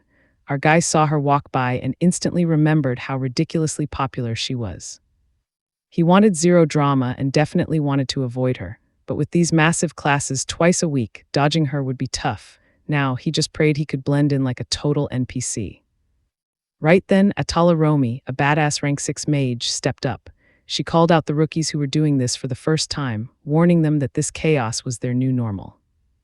Worse, she pointed right at our boy, the brand new transfer. Every single head snapped toward him as she ordered him to stand and introduce himself. He stood up, awkwardly said hello, and tried to flex a bit, but then, brain empty, he completely froze, having literally zero clue what to say next. Amy and her bestie started whispering, realizing he was that weird guy from yesterday. Amy felt like she recognized him from somewhere else. Soon, other kids chimed in, asking for the tea on the new kid. So where does that leave us? The rumors are already flying. His exam scores are legendary and everybody's watching. Trust me, you're going to want to see what happens next. Stick with me here. While everyone guessed about his family background, Amy suddenly recognized our guy and her mood totally tanked. Her family was basically a bloodline of pure geniuses. Those signature red eyes only show up in direct airs, giving them photographic memory with absolutely perfect clarity. Normal studying, basically useless for them.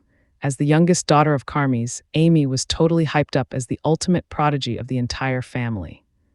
She honestly inherited all that big brain energy. Growing up, everything was too easy, making winning super boring, and honestly, that was exactly why she felt so frustrated. Her family barely even needed to help her, so she grew up thinking she could get away with absolutely anything. But then one crazy day, her whole reality shattered when she randomly bumped into a peasant boy in an alley. Her friends totally noticed she looked panicked, but she quickly blamed it on uncomfortable shoes. Looking back at our hero, she was totally shook. Her red eyes literally never forgot a face. She always assumed he was some rich noble, but nope, he was totally a commoner. How the heck did he even enter this elite academy? Worse, that past encounter was a secret she wanted buried forever. Amy tried so hard to scrub that messy history clean. Then a terrifying thought hit her. Did he actually remember her? Slowly, those awkward memories came flooding back, along with sheer panic about what would happen if he spilled her dark secrets. Her biggest nightmare, everyone finding out she was so ridiculously obsessed with him back then that she practically wanted to rip his clothes off. She realized she had to shut this down fast. Meanwhile, our boy felt a sudden chill, totally sensing her intense death glare locking onto him. Teacher Atala continued the lesson, explaining that a magic zone reflects a wizard's mental state. The default shape is a sphere since it is the easiest form for a brain to hold. But hey, a basic bubble is not always great for actual fighting, so she decided to make her zone visible. Now, our hero could finally see her aura. She reminded them the sphere was just the starter kit. To make things super clear, she stepped up for a live demonstration herself. First, she placed a target nearby, then aimed at another much further out. She explained her zone had a 10-meter limit, but the target was 20 meters away, so she launched a fireball to test the boundary. Now watch closely, because this was the first time our boy actually got to see real magic in action. Atala tossed a small fireball at the dummy, but it totally fizzled out early. She explained that spells usually break apart the second they leave your personal zone. Then by stretching her zone in one single direction, the spell flew way further. Just like the other kids, our hero was mind blown. He literally had zero clue a zone could stretch out like that. But Atala warned there was a major catch. Changing the zone's shape drains insane focus, and during a real battle, literally every single second counts. Constantly shifting it way too slow, so most mages just stick to 4 standard setups: defense, attack, target, and evasion. She started with defense, a cube designed to stop the zone from shattering mid-fight. More faces equal better armor, obviously. Next up was the totally 6-star shaped attack form, which tracks moving targets perfectly and completely wrecks huge groups of enemies. After that, she introduced the target form, designed purely for long-range sniping, even though it struggles against speedy foes. Here, spinning speed is everything. The class was totally baffled by how fast she swapped modes. Meanwhile, our boy was already brainstorming how a 10-meter radius could actually work in a real brawl. Atala mentioned that even 5th-year seniors struggled with this stuff, so she would demonstrate more examples. some kids behind our hero were already daydreaming about mastering it and skipping straight to the advanced tiers. Then the teacher busted out the final form, leaving everyone totally speechless. A chunk of her zone actually detached from her body. The students were super confused. If a zone is basically mental energy, how on earth could it float away from the caster? Our guy started questioning where the actual core of a zone even was. Atala explained that this evasion form is insanely difficult, usually restricted to elite, specially trained mages.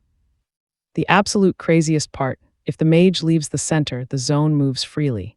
That means 0 instant cast times and the attack range becomes absolutely massive. You and I both saw that coming, right? Our hero realized this teacher was hiding some serious, absolute badassery behind that chill smile. Instead of wrapping up, Atala asked for a live student demonstration and literally called up Amy, the absolute top ranker. Everyone cheered loudly, but her friends quickly realized she looked incredibly stressed out. Right now, being the main attraction was literally the absolute last thing she wanted. Still, Amy stepped up to show off the target form, one of the 4 core types. It rocks at long-range sniping, but like Atala mentioned, it completely sucks against fast runners or huge crowds. But if a prodigy can spin and control that zone at crazy speeds, those weaknesses vanish. From far away, this setup turns into an absolute nightmare for any enemy. The whole class watched, completely mesmerized by her perfect control. While noobs try learning all 4, Amy literally dominated the #1 rank using only this single form. Our guy could only think one thing: her control was just unfair. She wasn't simply spinning her magic while standing like a statue. She completely obliterated everything in her path, wiping out targets in one smooth, totally confident run, making it look ridiculously easy. Our boy had heard rumors that tons of guys wanted to date her, but she curved them all, watching this epic display. He totally got why everyone simped for her. She was not just some pretty rich kid, she was insanely gifted. Still, why did a genius like her hang out with street thugs? Amy crushed the test in exactly 20 seconds, hitting level 9. Afterwards, she shot a sharp glance right at our boy, leaving him totally confused about what it meant. The classroom absolutely erupted. The Ice Queen had literally never looked at anyone like that before. Everybody instantly realized she was totally hyper-focused on the new kid. Amy totally did not mean to stare. Pure instinct took over, and now she was internally screaming. Our guy was sweating bullets while the class whispered, wondering if these two had some secret history. Both were 100% sure the other remembered. Sitting back down, Amy panicked about her whole reputation crashing if he started blabbing her embarrassing past. For a split second, she seriously considered just silencing him permanently, but taking a deep breath, she remembered she was still the Academy's absolute top dog. So what do you and I make of this? Even if he snitched, nobody would believe a commoner. Still, one slip-up means game over, so she's playing it safe. Let's jump right into the magic, guys. Amy's friend asked why she was totally blushing during the demo, but Amy played dumb. After the showcase wrapped, classes broke up for practice. Atala hung back with the 7th years, telling them to kick things off with a defensive form. Honestly, just pulling one off correctly is a solid start. Because in real combat, focus literally keeps you breathing. Our boy just stood there, completely locked in on the feeling of compressing his magic zone. He tried to feel it squeezing into a tight shape, pushing the edges up into an unbreakable shield. Did he actually pull it off? Hard to tell when he couldn't even see the thing. He figured this would be 1,000,000 times easier using the visible zone their teacher showed off earlier. So he just walked up and asked to use it. She totally hesitated. Seniors usually get dibs, but since the spot was empty, she gave him the green light to try. The second Amy heard Chiron was stepping up, she froze. Girl practically choked on her water, blurting out, how in the world could a 7th grader pull that off? Her buddy was honestly more stressed about Amy than Chiron. Meanwhile, a massive crowd circled up just to watch Chiron fire up his zone. Absolute dead silence. The thing was massive. Chiron finally started stressing about the size himself, like exactly how wide was this going to get? The crowd was straight up losing it. A zone that gigantic defied all logic. Wasn't 13 the absolute limit? Chiron already knew his power was way beyond normal. So he forced the energy to shrink, basically squeezing it down like a giant soap bubble. It was day 1, extra attention was a huge nope. He tried forcing a protective shape. But instead of building up, the edges totally crashed. Man had absolutely no clue what just backfired on him. He took a breath and blocked out the crowd's chatter. Inside or outside the zone, location wasn't the issue. Something else completely wrecked the spell, and boom, he realized his mistake. The teacher had morphed her zone super smoothly, super naturally. Everyone dials in their focus to change shapes. And he did exactly that while trying to shrink his down. So if forcing it small was the glitch, he just needed to let the energy vibe at its natural size. Now watch closely because the second he let go, that zone exploded outward, 41 meters wide. Everyone, even Amy, was completely floored. He finally just stopped fighting his own massive power. The whole class just stared. He had actually formed a high-tier protective shape on day one. From the inside, Chiron felt like he was chilling inside a glowing, flawless jewel. Honestly, the teacher was just as mind-blown. She heard Chiron crushed his entrance exams, but seeing this level of crazy talent in person, totally unreal. Amy's red-haired bestie whispered, "Is this Chiron guy seriously that legendary? Almost nobody nails this on day one." Plus, she had to admit, the guy was looking pretty cute. Amy, though, looking absolutely sick, pale, and sweating bullets. It finally clicked. Chiron was the exact same kid tied to that embarrassing past she desperately tried to bury. Watching him flex like this, she was shook he got so strong solo, but red flags were waving. He was leveling up way too fast and his clout was about to skyrocket. Her only play left, get super close to him. The teacher was still reeling. Chiron was tossing around raw power like a veteran who had trained for decades.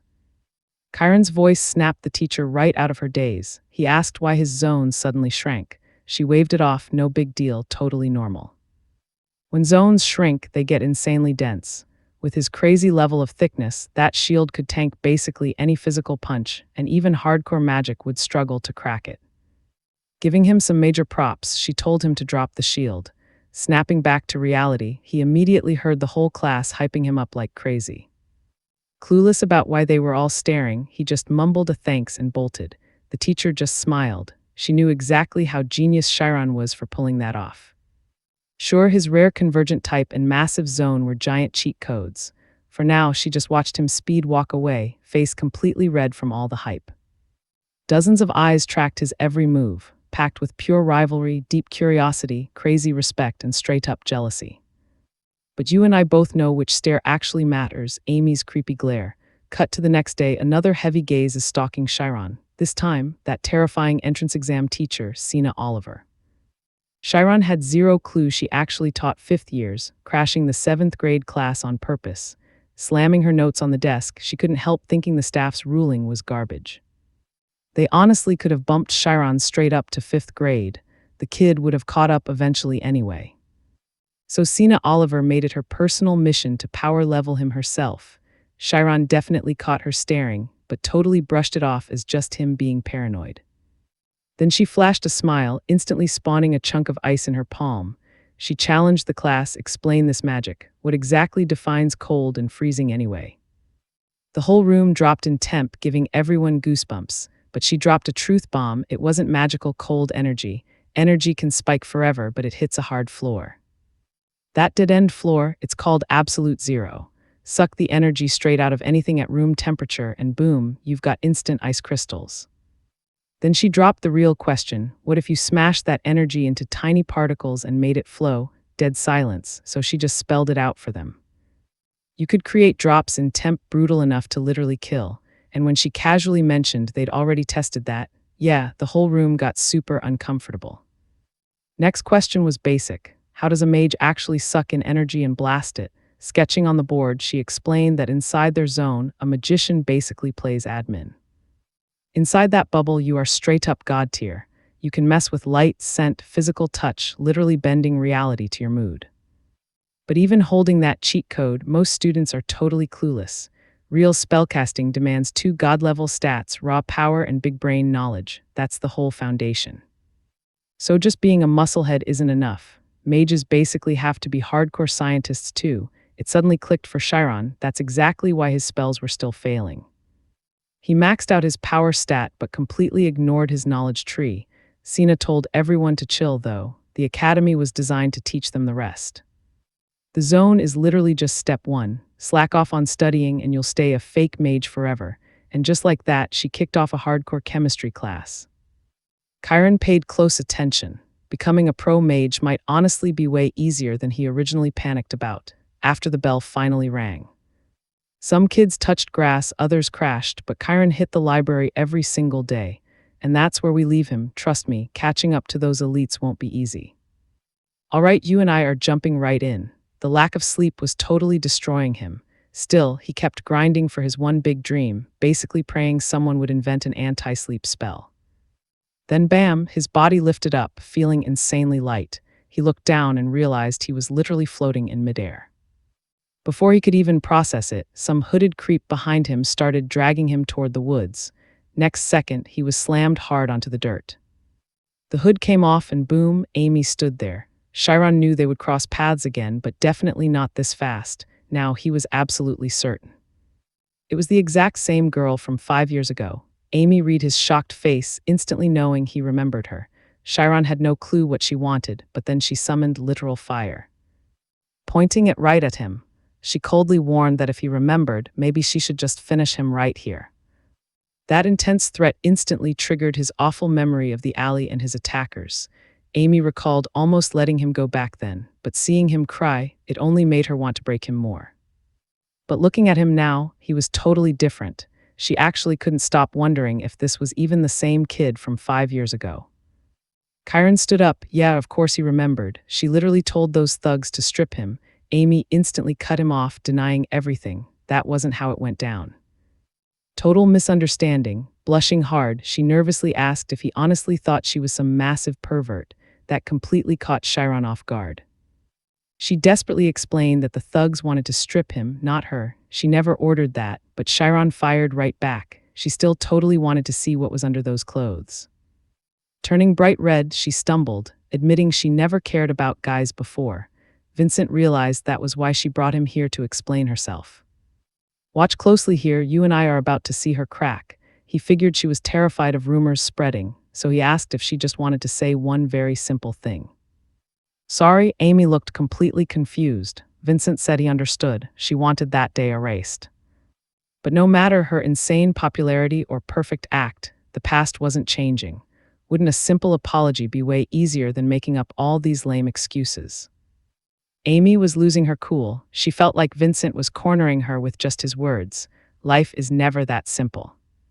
Taking the challenge, she wondered who he thought she was. Smiling, she asked what she'd even gain from an apology. Vincent was totally lost, so Amy repeated it.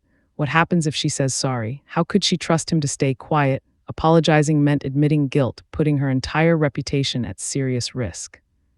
Vincent fired back that apologies aren't some trade deal. It is just basic decency when you hurt somebody. Amy just laughed. Did he seriously think the world was that simple? This was a verbal war and she struck back hard. Why waste effort if she got absolutely zero out of it? She coldly warned his academy life would become pure hell if she stopped leaving Sharon alone. Vincent instantly saw her perfect student act didn't change who she really was inside. Trying to terrify him more, Amy asked if he knew the absolute most dangerous thing at school. His blank face showed he had zero clue. The upperclassmen, she said, cross them and it is game over. Everyone would just hear some commoner broke the academy rules. Vincent asked what she actually wanted, expulsion or just his silence. Amy played it cool, saying she'd wait for now. She would watch Chiron first before deciding to trust him. Since getting in was tough for a commoner, she added, getting expelled would be a real shame. Vincent accepted her crazy deal to stay in school, but she dropped one final, deadly threat. If he ever snitched, she would personally kill him. We both know this is ending in disaster, right? Next morning, under everyone's stares, he brought her coffee. Amy smiled while her friends completely freaked out. She snatched the cup, almost dropped it, and rushed off. A friend asked if she wouldn't say anything back, but Amy brushed it off, heading to class. Vincent guessed everyone probably assumed he just confessed to Amy. Her friend started teasing her, asking if he was actually her type. Amy claimed she was just training some clueless underclassmen, but internally, total panic. Maybe she loved humiliating Vincent, or honestly, maybe she craved the attention way too much. She convinced herself this was absolute perfection. If he looked like a desperate kid with a massive crush, nobody would ever believe a word he said. To Amy, this was the ultimate revenge. The heavy baggage from 5 years ago suddenly felt lighter, and she was absolutely loving it. Vincent knew this was straight-up bullying. If he let his feelings win, he'd be the only one hurt.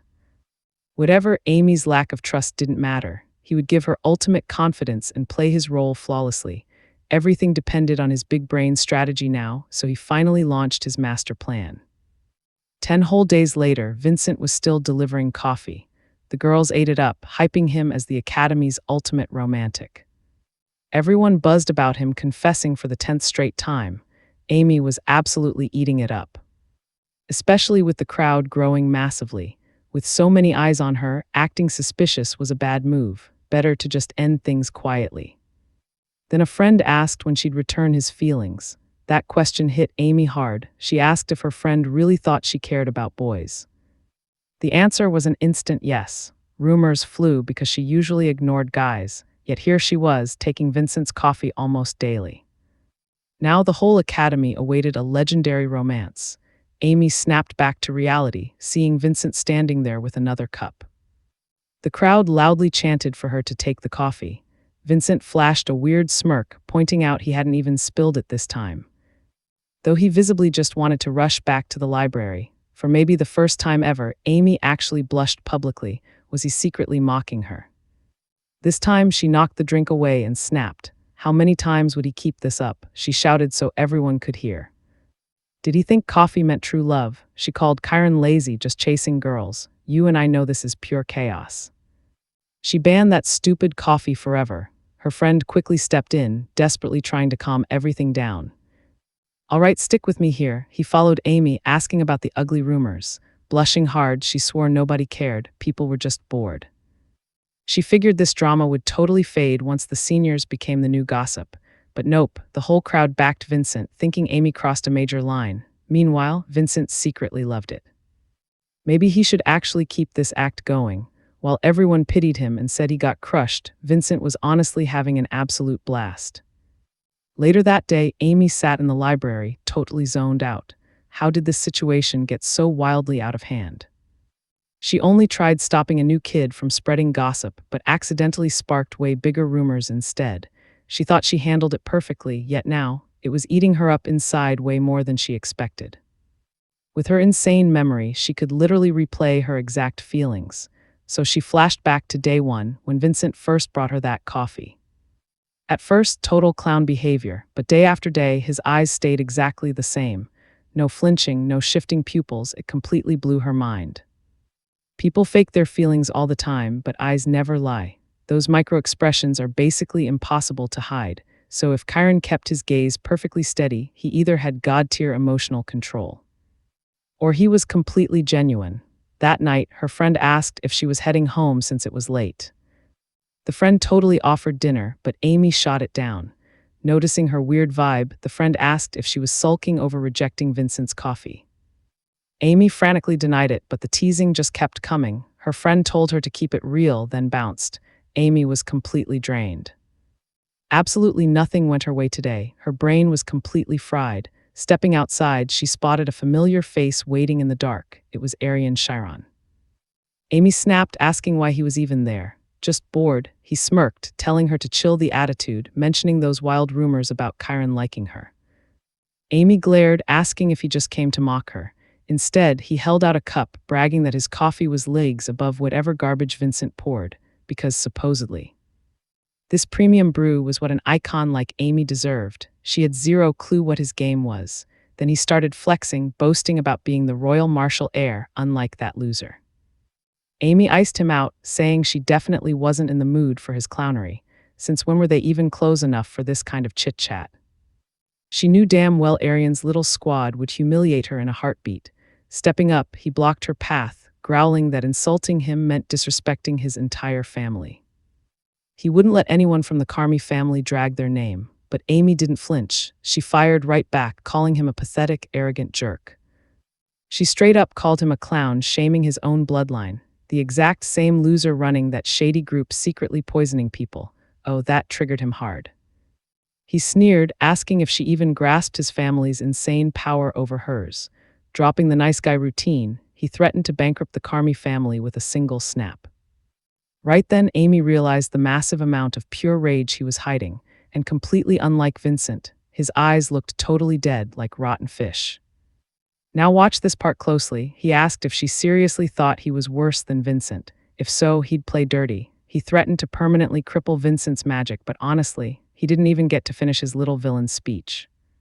Smack! Amy slapped that coffee cup straight out of his hand. He tried to insult her, but suddenly the air grew dangerously heavy.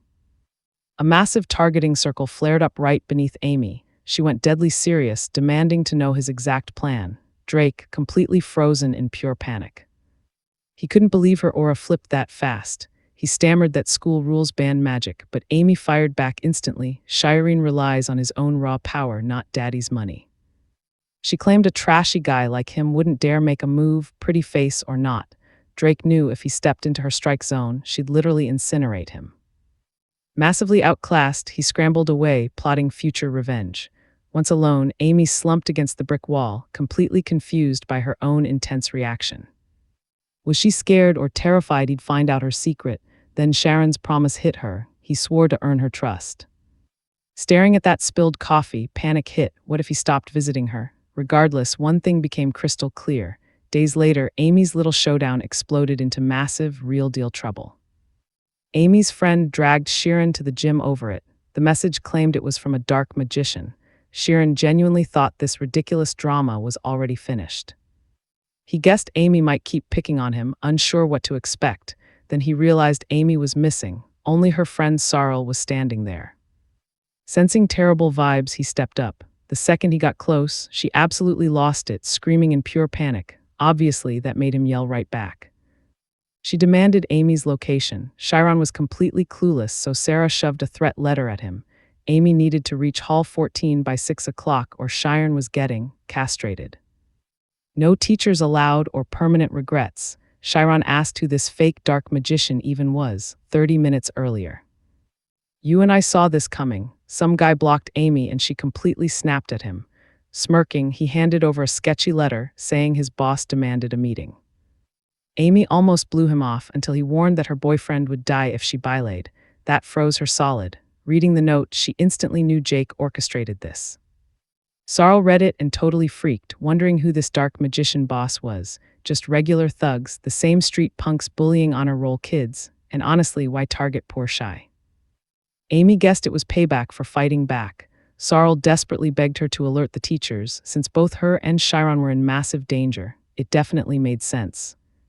But going to the staff meant investigations. She'd be forced to explain her connection to Chiron, exposing to the entire school that he was literally just a commoner. Feeling massive guilt over treating him badly, Amy picked the dangerous route. She told Sarl she was going solo, if she wasn't back by 7. Spill everything to her parents. Sarl screamed she couldn't solo an entire gang, but Amy had her own agenda. She casually told her not to worry. 10 losers like Jake were nothing. Meanwhile, the letter left Chiron totally shaken. He couldn't believe Amy would actually come save him. For the first time, he thought maybe she wasn't so bad. He demanded her location. Sarl claimed Amy had reasons, desperately begging him to wait until 7 when the teachers could intervene. Sharon knew this was crazy deep, but they still had a whole hour. Then it clicked why she kept the teachers out. Their darkest secrets were completely tangled together. Here's what stays with me. She was actually protecting him. He tossed his bag to Sarl, ordering her to wait. He's going in to save Amy himself. Stick with me, you and I are about to witness pure chaos. He tries running, but Sarl grabs him, saying they are traveling by photons. A crazy yellow light wraps right around them. Boom, they shoot into the forest, making Sharon puke.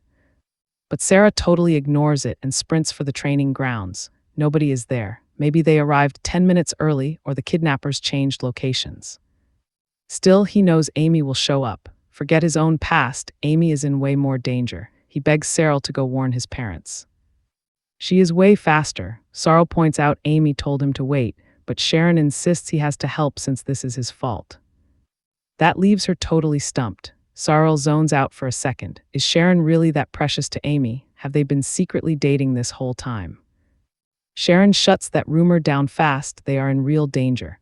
Once he is solo, he activates his magic zone. He knows his powers work best in the mountains, and he desperately needs a clue. Soon, he spots fresh footprints and hears some sketchy noises. Deep in the woods, Amy is already throwing down. 4 extra guys pop out, totally shocked she actually showed up. Jake tells his squad to respect their VIP guest. Amy is not amused. To her, these guys are absolute losers with 0 lives. Jake taunts her for coming totally alone just for Chiron. Amy replies, "You do not burn houses for rats." That definitely stings Jake. He did not expect this much loyalty, bragging he came prepared. Amy just asks where Chiron is and they laugh. They relentlessly mock him, joking the nerd is stuck in his books.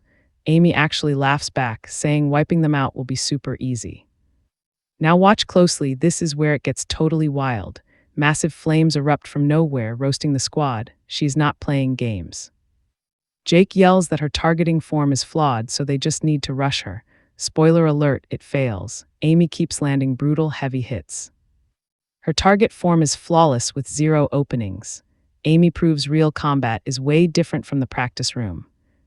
Jake still thinks every move has a blind spot. He launches a vertical strike and blasts a wind blade, thinking he finally won.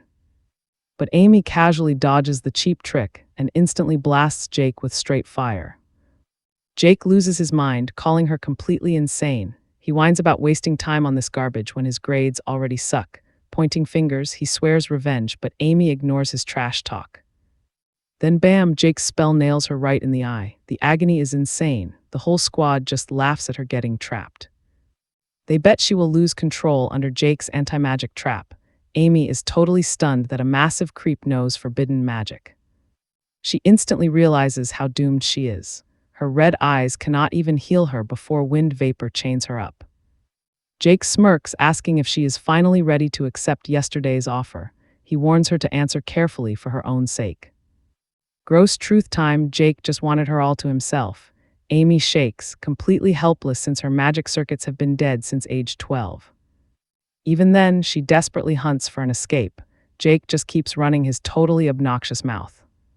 He claims guys only chase girls who give them reasons. Then, he threatens to ruin her pretty face forever, pressing a literal dagger against her. Amy squeezes her eyes shut, waiting for the brutal end. Fading fast, she finally gets how totally helpless Chiron must have felt. I know exactly what you're thinking, a stick, really, but Chiron finally shows up, waving a literal branch and screaming stop. Jake absolutely loses it laughing. Sharon is totally solo. The bullies roast him for playing Prince with a twig, while Amy calls him a massive idiot. But Sharon claps back, no way these absolute noobs could easily drop the Academy's top student. Honestly, his real master plan is just stalling. He previously wrecked Ryan in a duel, and he plans to survive this too. He aims his stick, demanding they back off, but Jake refuses. Our boy charges right in, but the squad instantly pops their anti-magic. His power tanks, and they just laugh, expecting him to pass out. A stick is completely useless here. Amy screams for him to bail before the anti-magic absolutely destroys him. If he stays, his brain and magic are completely fried. His thoughts start crumbling super fast until his teacher's wise advice finally hits him. A true wizard just needs absolute focus. He realizes packing his own magical form super tight will block those anti-magic waves from getting inside his head.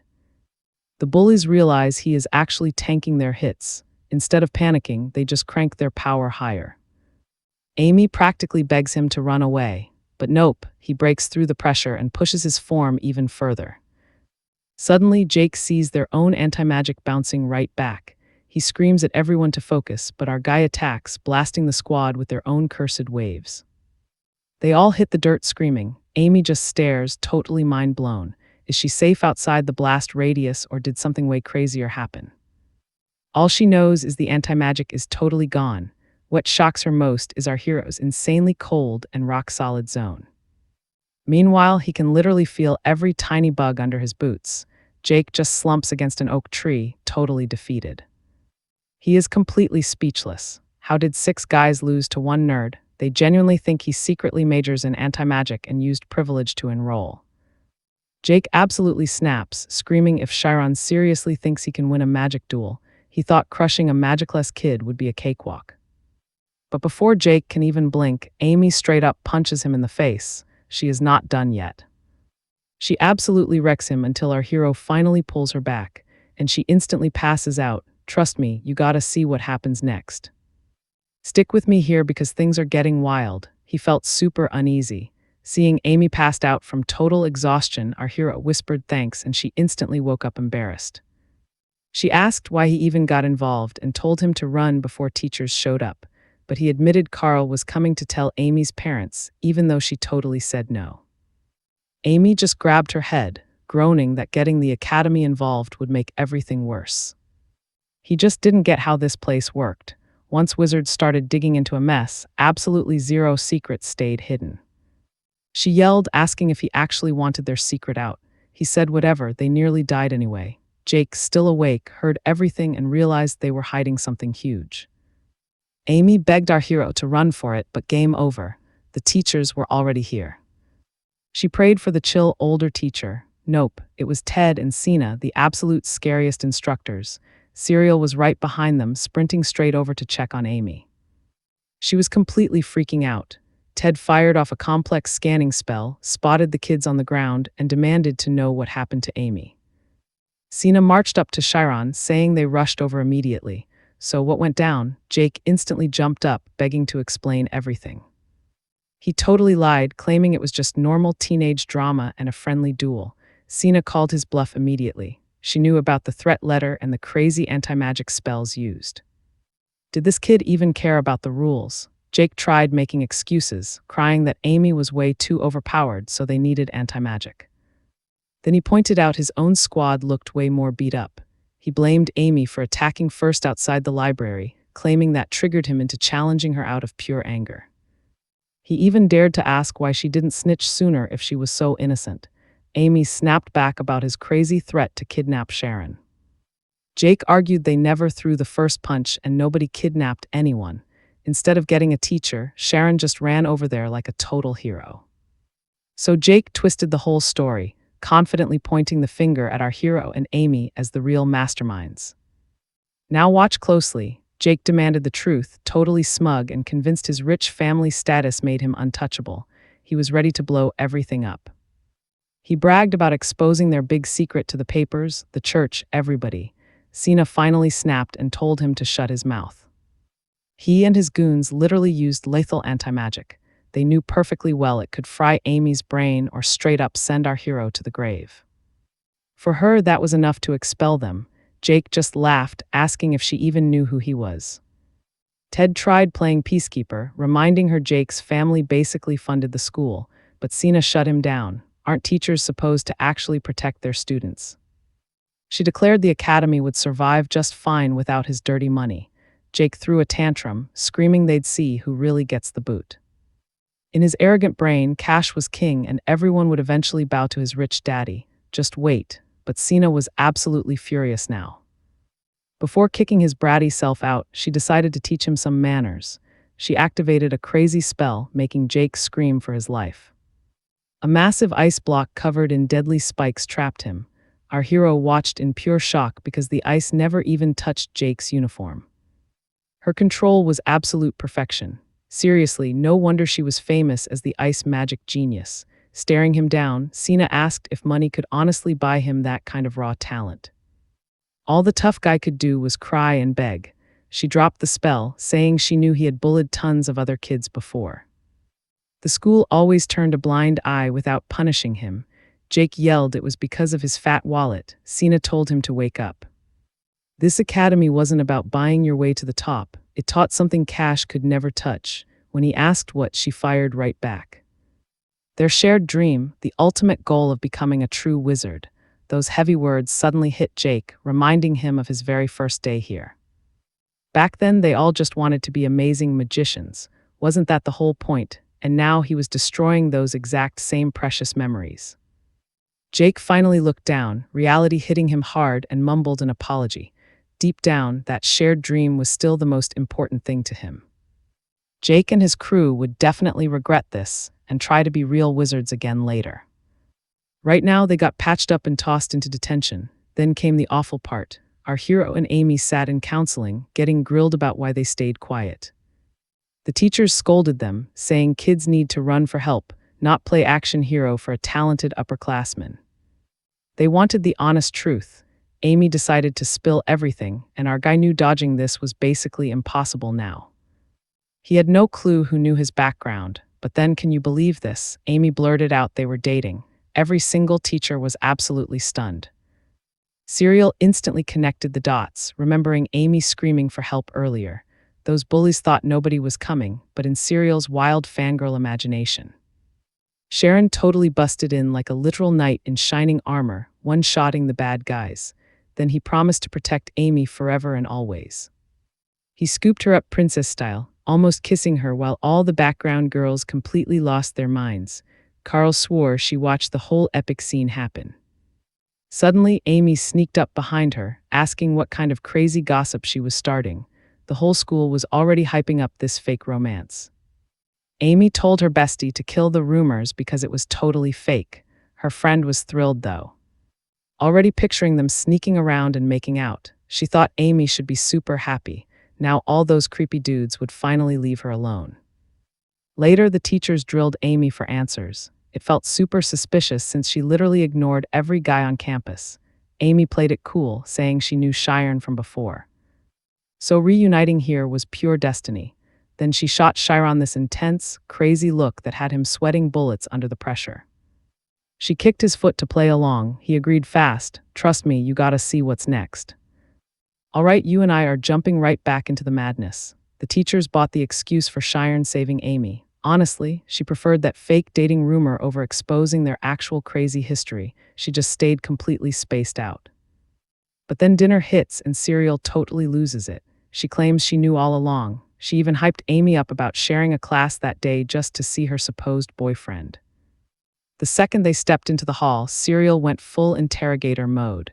Was she meeting him later? Were they getting dinner? A cute library date, maybe. Amy just awkwardly laughed, claiming they were strictly focused on their studies. Total buzzkill for Serial, who was begging for some spicy romance gossip.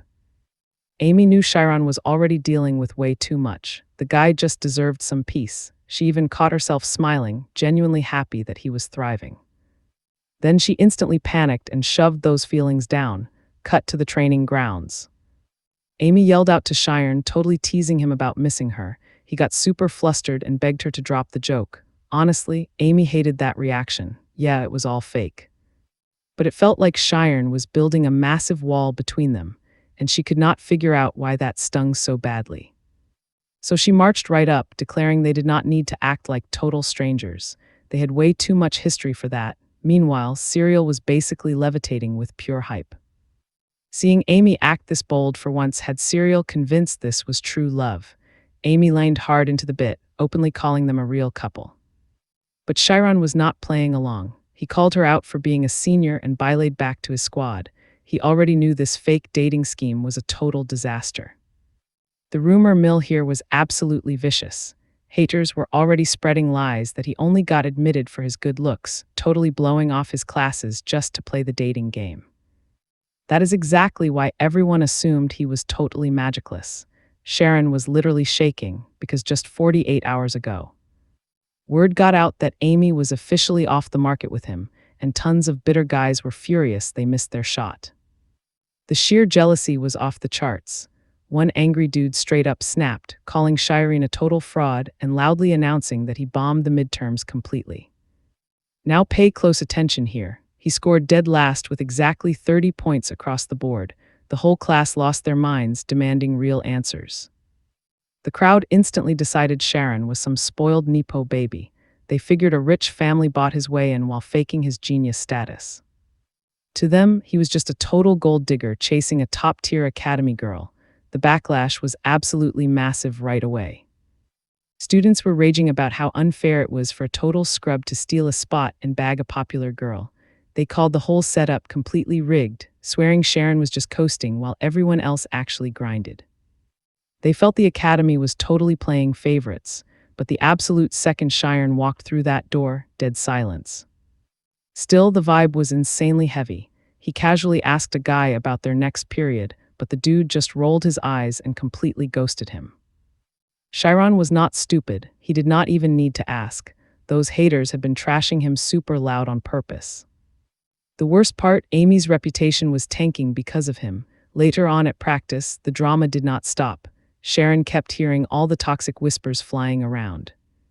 His magic zone was so huge, he literally heard every single insult. When the instructor checked in, Sharon had to admit that the evasion form was completely kicking his butt. Every single time he tried to detach the zone, it felt like his actual brain was being ripped out. The teacher nodded. That made total sense. His convergent magic style meant his energy naturally clumped together like a dense ball.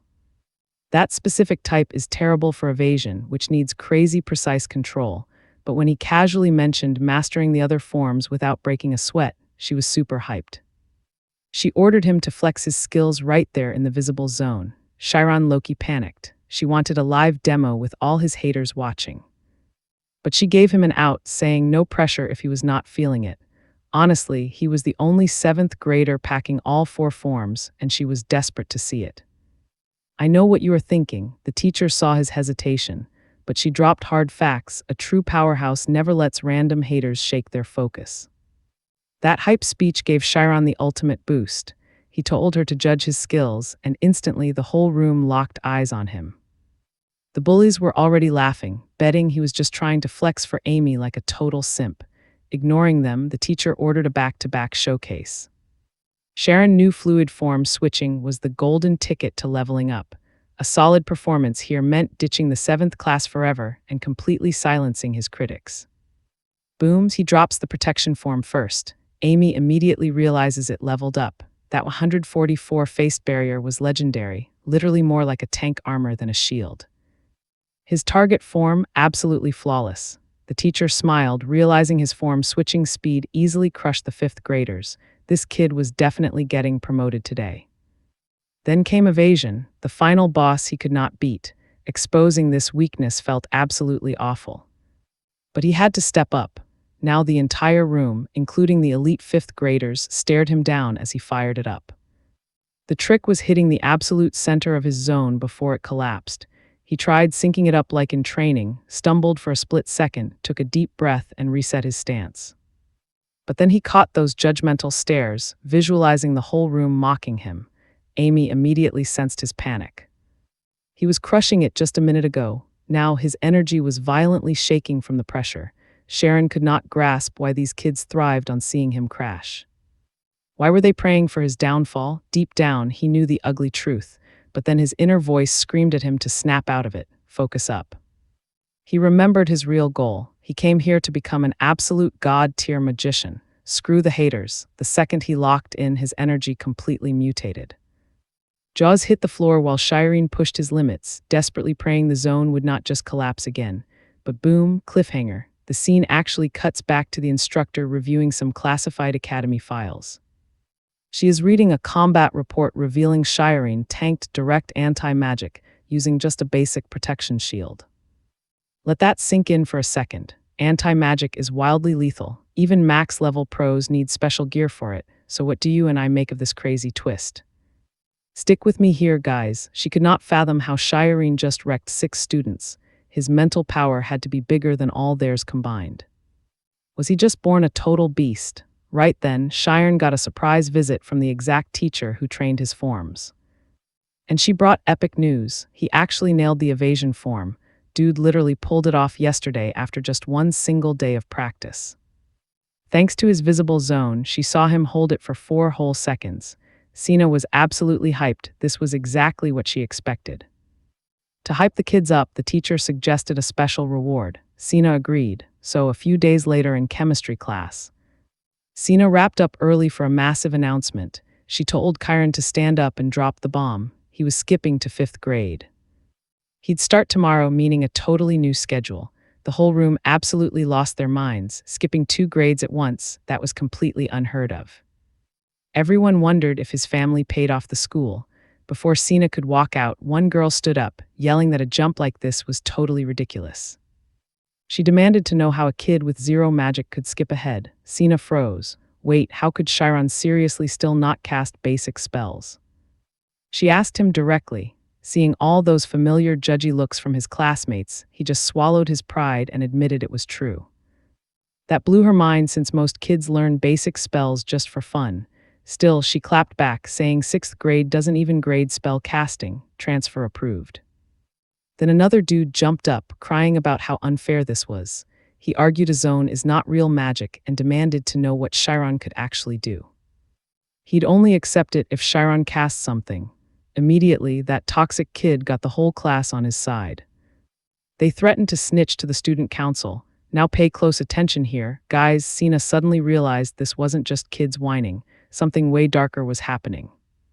So she backed down, saying she'd review it first. The final call would drop right after the next big teachers' meeting. The instigator looked super smug about winning. Later, chilling in her office, Sina could not stop stressing over the class's crazy outrage. That level of hate meant serious personal beef. Right then, the one single girl who stayed quiet knocked on her door to talk. She was ready to spill the tea. Apparently it kicked off a week ago. First, they just gave Chiron the cold shoulder, then pure bullying. Nasty rumors, wrecking his study time. She confessed she knew exactly which jerk started the drama and turned everyone against him. Crying, she called the gossips out for being complete cowards. Seeing her tears, it finally clicked for Sina, the whole ugly truth. She thanked Maria and promised to handle the mess. Meanwhile, our boy was zoning out, remembering a wild chat between some famous scientists. This physicist named Tolkien said humans need 6 hours of sleep, but he only slept 4, when someone roasted him about his brain power.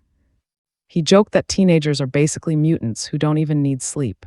Then Chiron checked the clock. Man, it was getting super late. Heading back from the library, he replayed Fumer's warning in his head. Entering this elite academy meant dealing with mega snobs looking down on him. Enduring it meant reaching his goal. Chiron decided he'd tank the hate because way too many people believed in him.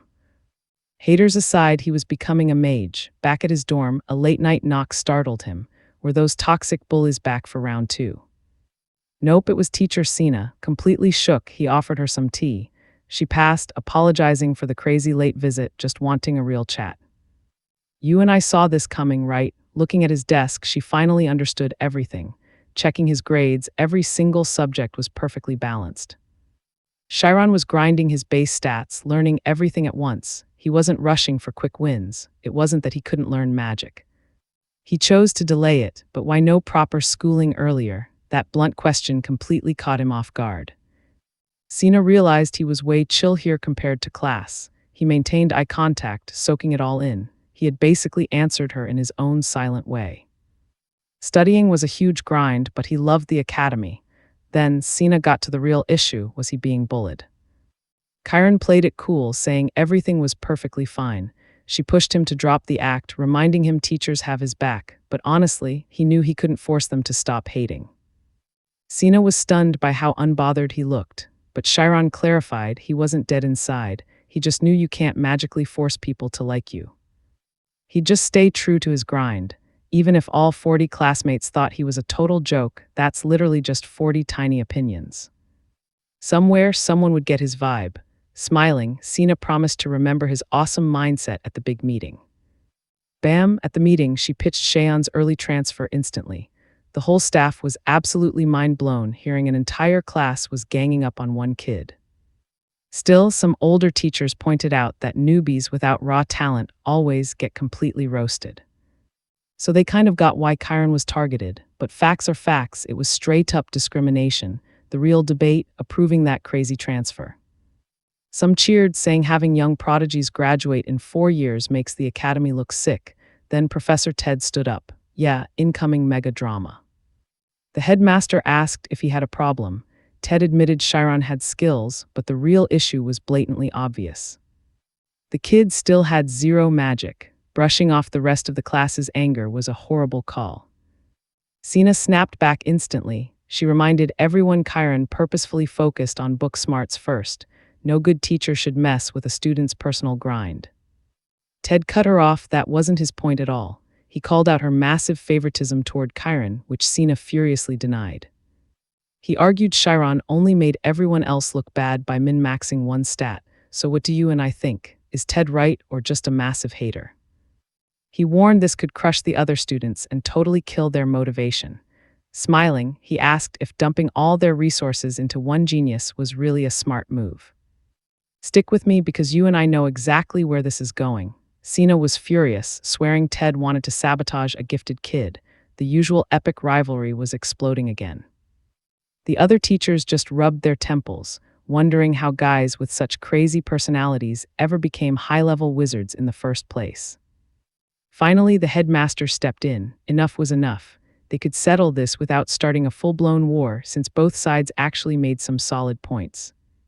Sina had logic on her side, but Ted caring about student balance mattered too. The academy just couldn't show obvious favoritism. Ted thought he had totally won, while Sina looked super bummed, but the headmaster's cheerful face proved he already had the perfect fix. Next morning, a brand new notice hit the upper class board. Students swarmed it, absolutely stunned. The announcement: every single 7th grader now had a shot to level up. The main exam, teleportation magic. That terrified almost everyone, since teleporting is famous for being crazy difficult to master.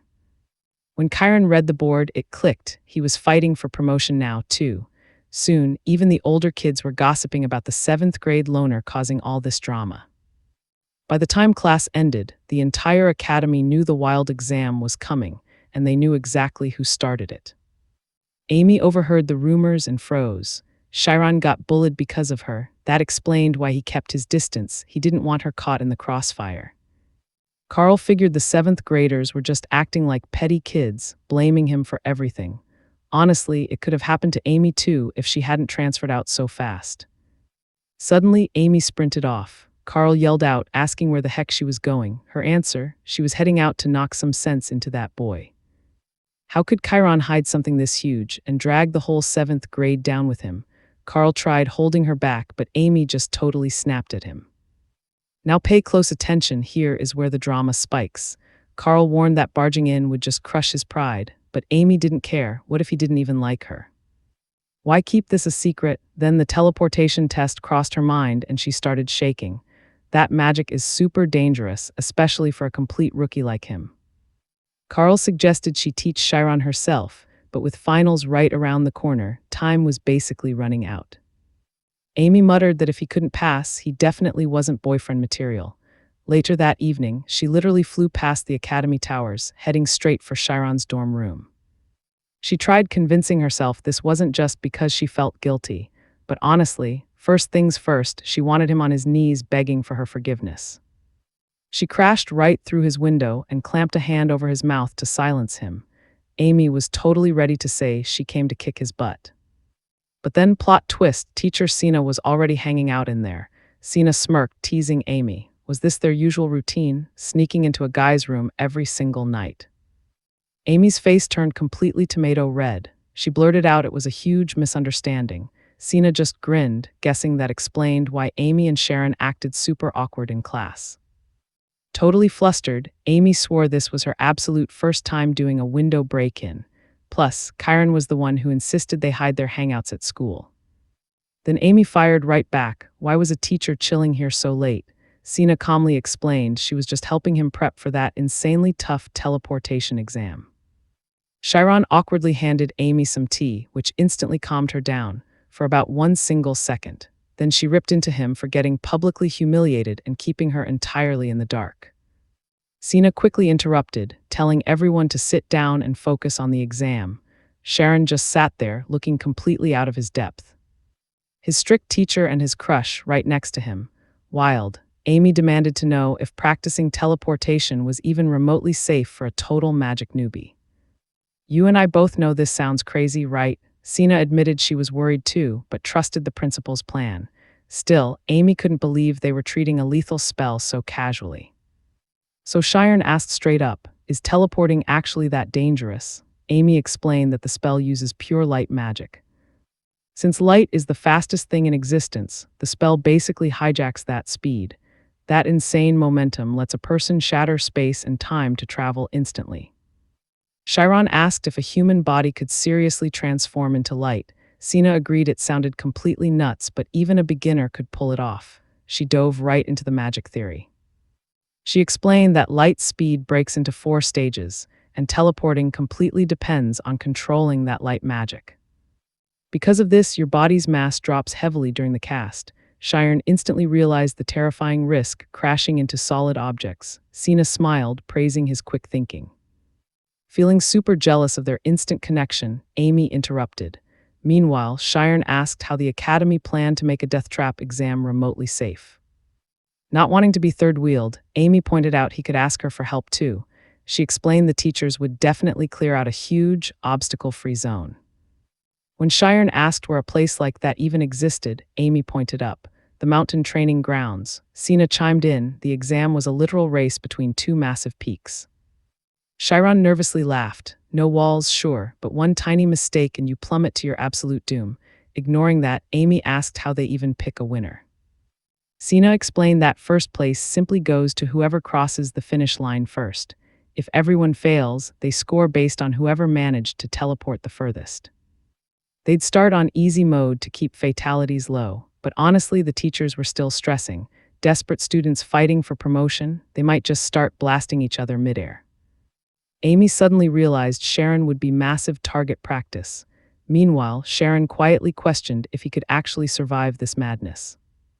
The extreme difficulty wasn't the scariest part. It was facing an entire class of enemies alone.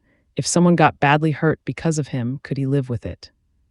Sina interrupted his dark thoughts, confessing she pushed for his promotion early on, but her ambition just made it worse.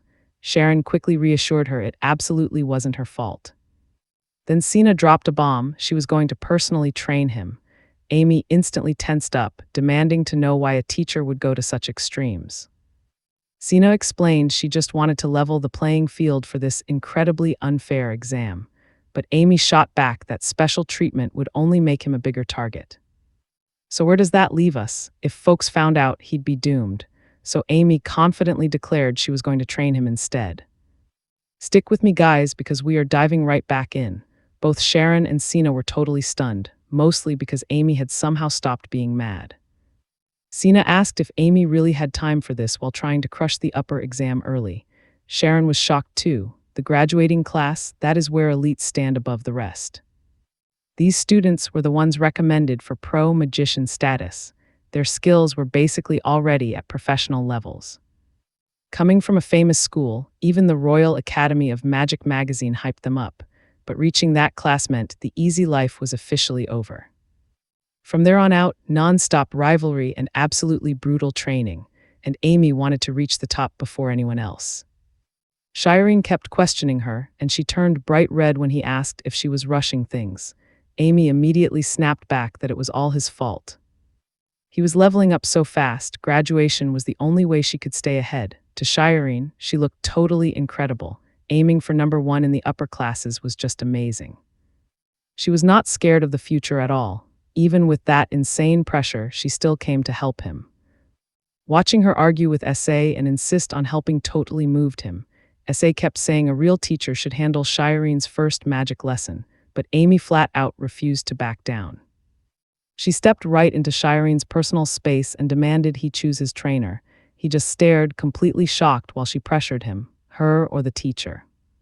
Instead, Shireen dropped a bomb. He would do it solo. That answer completely stunned them both. Amy asked if he realized what a huge chance he was throwing away. Shireen refused to be a burden.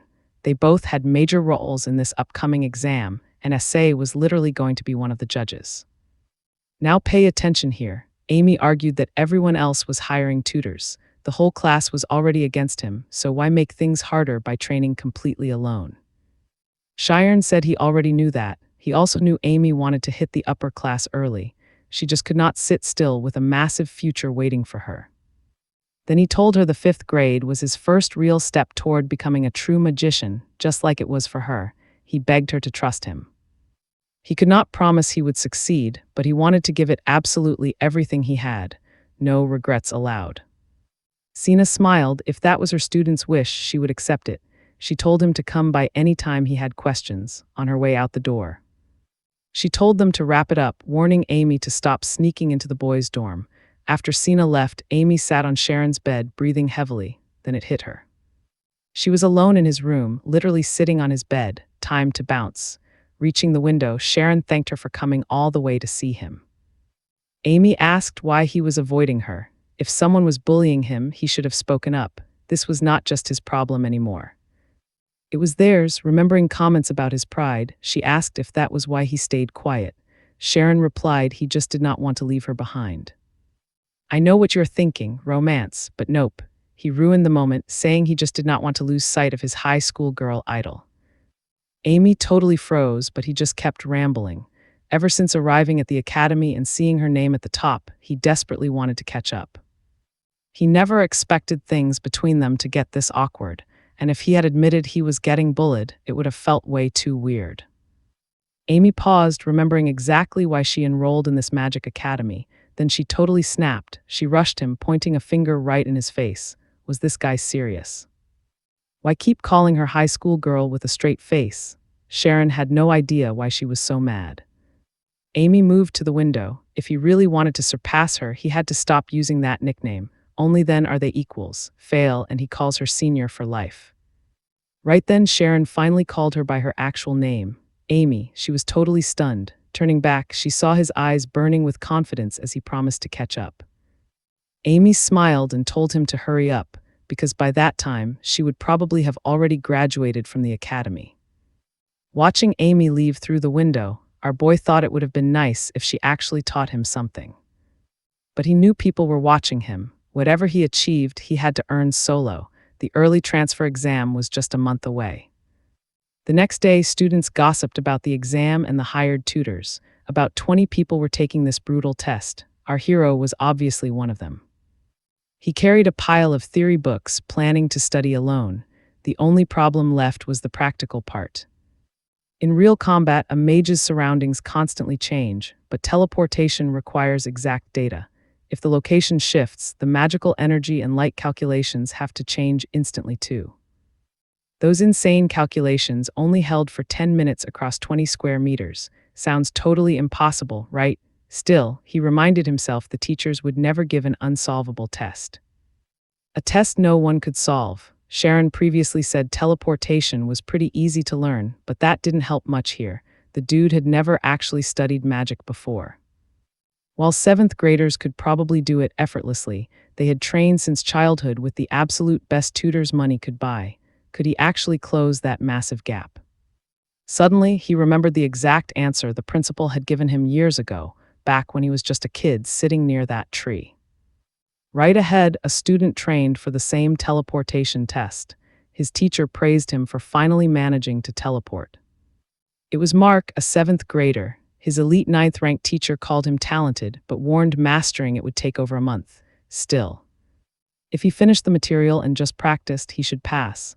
Mark was seriously irritated. Because of our hero, he now had a shot at skipping 2 entire grades. So he asked what our hero was doing. His servant reported back. Following orders, he saw our guy wasn't training with anyone, just reading books. That completely confused Mark. He figured anyone with connections would hire a top-tier tutor. Maybe it was a bluff. He ordered his servant to keep watching. He doubted books alone were enough. Meanwhile, our hero almost finished everything he planned. So here is where we leave it. He memorized the theory, time was running out, and he finally hit the training ground. Teleportation time, no other choice left. All right, let's dive into some insane magic logic. He just had to trust his math, rebuilding the theory through the zone. Between knowing everything and absolute power, just him. So he simply erased himself from the equation. Once that clicked, it was time for the big legs, teleporting his own actual body. But you can't just brute force the math for light. When a top-tier mage locks in, their mind gets crazy sharp, literally sensing every single thing around them. The absolute legends can literally count leaves on a faraway tree. Since whatever a caster feels enters their zone, our boy realized something huge. He just needed to sense it all. That clicked everything into place. The puzzle solved. He finally unlocked the skill, but the clock was ticking down fast. The big teleportation exam was practically right around the corner. Our guy was absolutely battered. The other kids stared, wondering if Chiron was seriously out there grinding with zero safety gear. It was super obvious his first teleport tries were total disasters. To fix the glitches, he had to go all in, risking his neck. Day after day, he just kept crashing hard. Battered and bruised, he refused to quit. Even sitting in class, his brain was crunching the math, testing, writing, failing, and jumping right back in. He just needed his muscles to memorize the magic. Suddenly, the exam was only 24 hours away. After another brutal wipeout, he realized fixing one glitch just spawned a totally new one. Time was up, no more tweaks, it had to hit now. He focused inward and cast the spell. Boom, this time it actually worked. Sure, he stumbled a bit, but just teleporting once wasn't enough to pass. Zero time for a break. Now he had to grind out, chaining the jumps back to back. He wanted to push through, but total burnout hit and he passed out on the floor.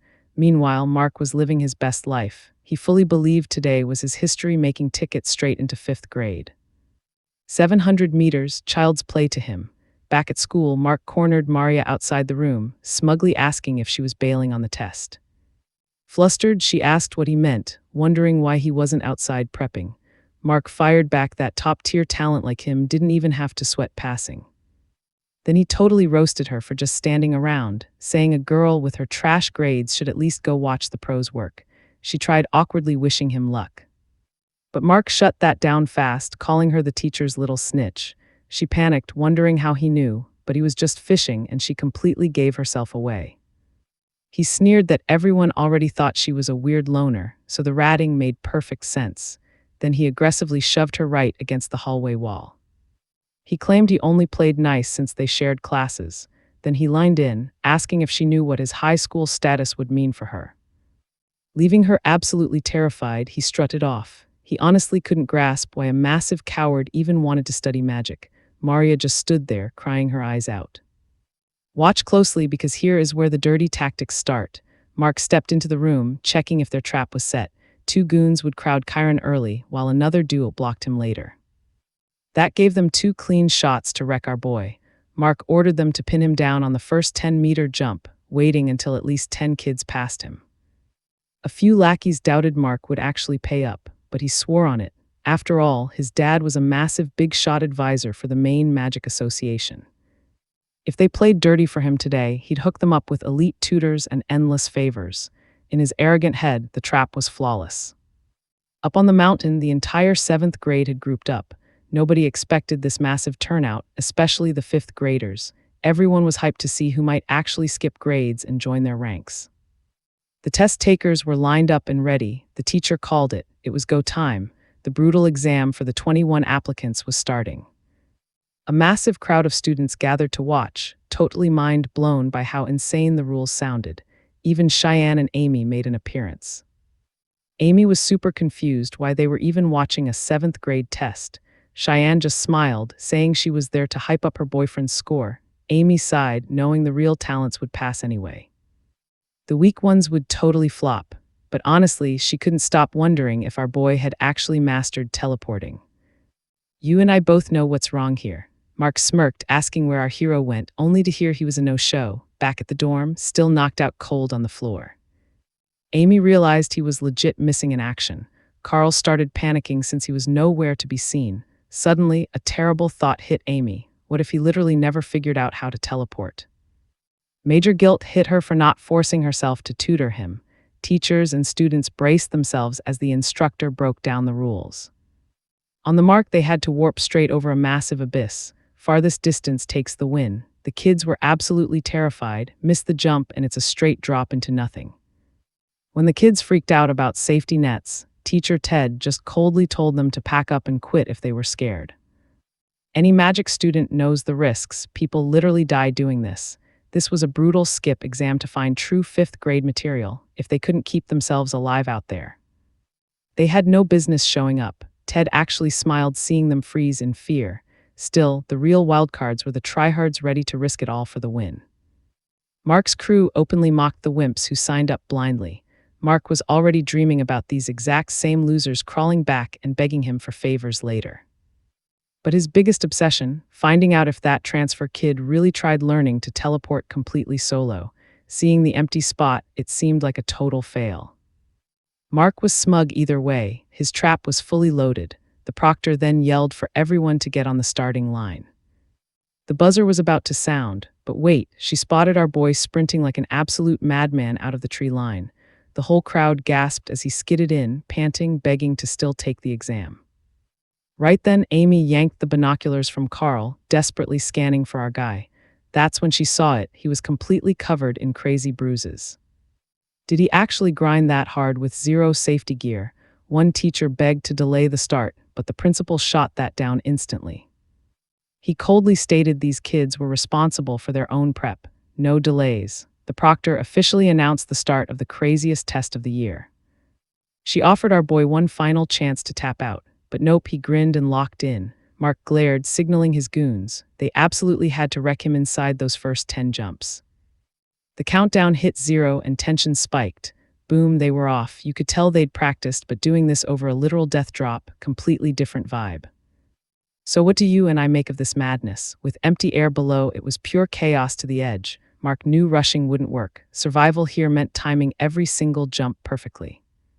You and I are jumping right into the madness. Just 5 meters from the cliff, the first kids teleported, while Mark's crew totally lost their nerve.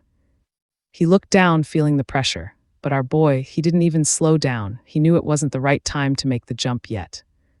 Everyone thought he waited way too long. Then boom, instead of teleporting, he just leaped straight off the edge, exactly like Shireen once told Ryan. Fear only wins when you imagine dying before it actually happens. If you jump, you're not dead till you hit the dirt. Focus on right now, that is how you survive. Ryan never understood Shireen's advice. To him, jumping just equaled death, but our hero just did exactly that. He knew passing out meant his entire magic zone would instantly collapse. Mark suddenly realized our hero blew right past him despite jumping late. In a split second, he literally stunned everyone. Carl was left completely speechless. Especially when Amy dropped the bomb that this was his first time using magic. She was absolutely shook. Started late, but he actually had a real winning shot. Going this fast, Shireen could easily grab first place. Mark was freaking out, wondering where his squad went while Shireen kept pulling ahead. Down below was Maria Erlin, a girl born with insane magic talent. Her grades tanked because of endless bullying, and the adults just brushed it off as normal school competition.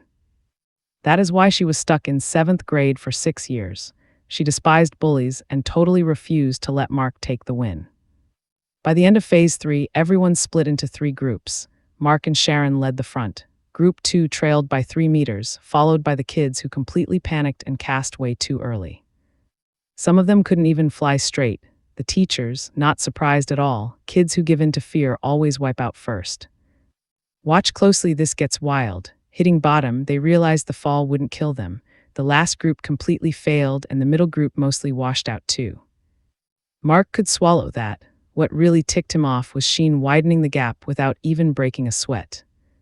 He couldn't wrap his head around it. At first, our hero looked ready to pass out, but instead, he just kept accelerating. The teachers realized he was using compulsion, repeating patterns with absolute machine-like precision. Meanwhile, Mark looked super shaky, which was crazy since he was supposed to be the top student. Sina and the principal were seriously impressed, but Salty Ted still refused to admit our boy had any real talent. Seal noticed it too, completely baffled by how he learned such an advanced trick. Amy realized he was self-taught. Most mages train hard to control that hidden zone, but he was different. It was like he just used it naturally, something you honestly cannot teach. By then, Mark was totally out of gas and yelled for his guys to make a move. Instantly, the others jumped in to drain his focus. Our hero immediately realized something was seriously wrong. His rhythm shattered when a guy suddenly cut him off. The attacker knew it was super risky and was ready to drag our hero down. He knew he was being targeted, but the guy totally missed. Our hero slickly dodged, sending the other kid tumbling down. Still, that sudden interruption completely ruined his perfect flow. And boom, all that built-up fatigue slammed into him. Fighting off a blackout, he forced himself to recover. The 5th graders watching were absolutely stunned by the 7th graders' dirty tactics. One kid pointed out it was totally planned. One guy blocked his path, while another ambushed him from the side. It was a nasty setup designed to kill teleportation completely, cutting off instant movement and dimensional jumping. If Sharon had not reacted fast enough, it would have been game over. A pro fighter could dodge it with stabilized movement, but the 5th graders still thought that attack was way out of line. They felt the teachers should have stepped in. Meanwhile, Mark pushed forward. Sure, he was finally sitting in first place. I know what you're thinking, game over, right? Nope. Mark felt like a genius, but our hero saw he was still moving strong. To beat him, he needed to pull ahead without ruining his rhythm. Instead of stretching his jumps, he just cranked up his speed, gaining half a second on Mark. The crowd hyped up as our hero overtook him, but Amy knew the truth. His body was failing, and pushing more magic right now was super dangerous. Suddenly, something grabbed Mark. Right then, the uncrossable bridge system completely activated, and an insane level 10 obstacle spawned out of nowhere. Ted panicked and rushed to the control room, knowing level 10 was impossible here. Sina wanted the exam stopped, but others argued this test decided a massive double promotion. Canceling it meant furious noble families. The principal shut them up instantly, demanding to know why they were even debating this right now. He ordered an immediate stop signal. Flying over, Ted saw the alert flash. The exam was officially paused. He knew a massive headache was coming his way. Reaching the control room, the locked door proved this was absolutely no accident. He tried unlocking it with magic, then sensed someone hiding inside. He threatened to blast the door down, but a quiet voice replied that it just didn't matter anymore. She claimed no one would care if she vanished. Ted instantly recognized Maria crying inside. He begged her to open up, warning her how insanely serious this had become. He promised a lighter punishment if she fixed it right then, but Maria completely refused, fully believing her life was already over. If Mark transferred, she'd be thrown back into pure hell, a life literally worse than death. She kept repeating it, making Ted realize that forcing her would end terribly. So he softened his tone, telling her to take her time. After all, the exam was already shut down, exactly like she wanted. Mark was furious the test got canceled right before the finish line. Still, he had to win. This might be his only chance to crush our hero for good. So both of them charged straight into that massive new labyrinth. Sina was absolutely speechless. They really went in, even the principal was rattled. He couldn't grasp why they were still fighting over mere pride. He demanded immediate action before someone died, while Sina screamed for Teacher Ted. But the principal kept staring at our hero, sensing something totally different about him. Blinded by greed, rushing in meant they would never survive that deadly maze. The students watched in total silence. Trust me, you and I are not ready for level 10. Stick with me here because you and I are dropping straight into a pro-level death trap. Our hero sees obstacles multiplying at insane speeds. He can barely dodge, much less plan ahead. He is going to burn out his brain at this pace. Meanwhile, Mark just blindly charges into the maze, totally convinced they are both getting eliminated regardless. To Mark, survival does not matter, just outlasting his rival. He figures if he can flex on everyone watching, he will finally get the hype he deserves. He pushes ahead, totally assuming Sharon is blown away by his moves. Back at the door, Maria refuses to move, questioning the whole point of this crazy exam. Is it seriously just about sabotaging your rivals so you can reach the top? Is that academy policy? Ted shakes his head. No, that is not the goal at all. But Maria isn't buying it. She tells him to drop the fake positivity. Easy for a genius to say, right? She followed every rule, stayed super patient. And the academy still only cares about natural-born talents. She feels completely average. Ted just smiles, reminding her he survived this exact same school. He brings up her first day here. As a senior, he asked if she knew the famous genius Ted. When she said no, he actually cracked up. Truth is, he was dead last, completely stuck in 5th grade for 5 straight years.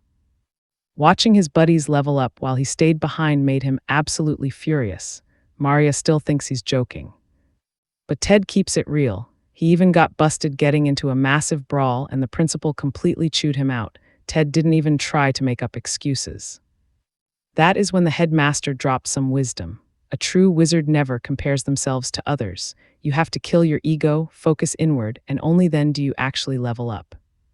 Keep running while looking at the competition and you crash. Speaking of crashing, cut back to Mark. He looks ahead and bam, his path is completely blocked off.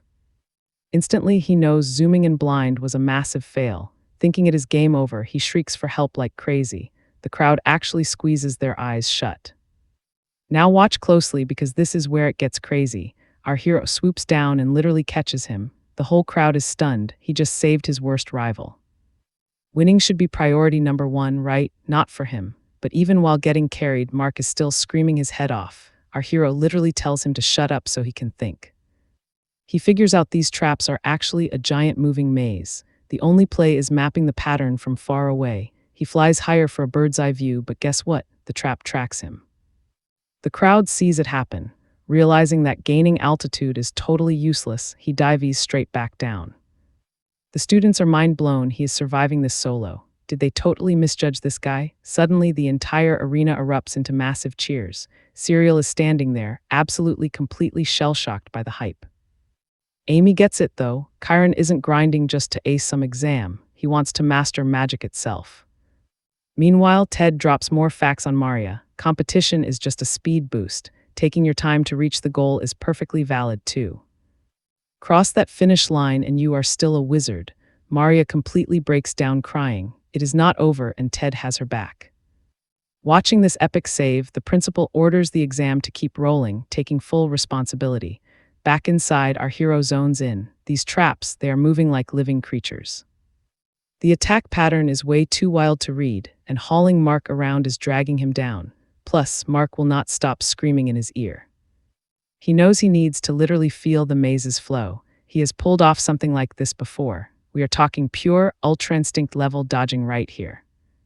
Boom, he hits the gas, riding the trap's exact path.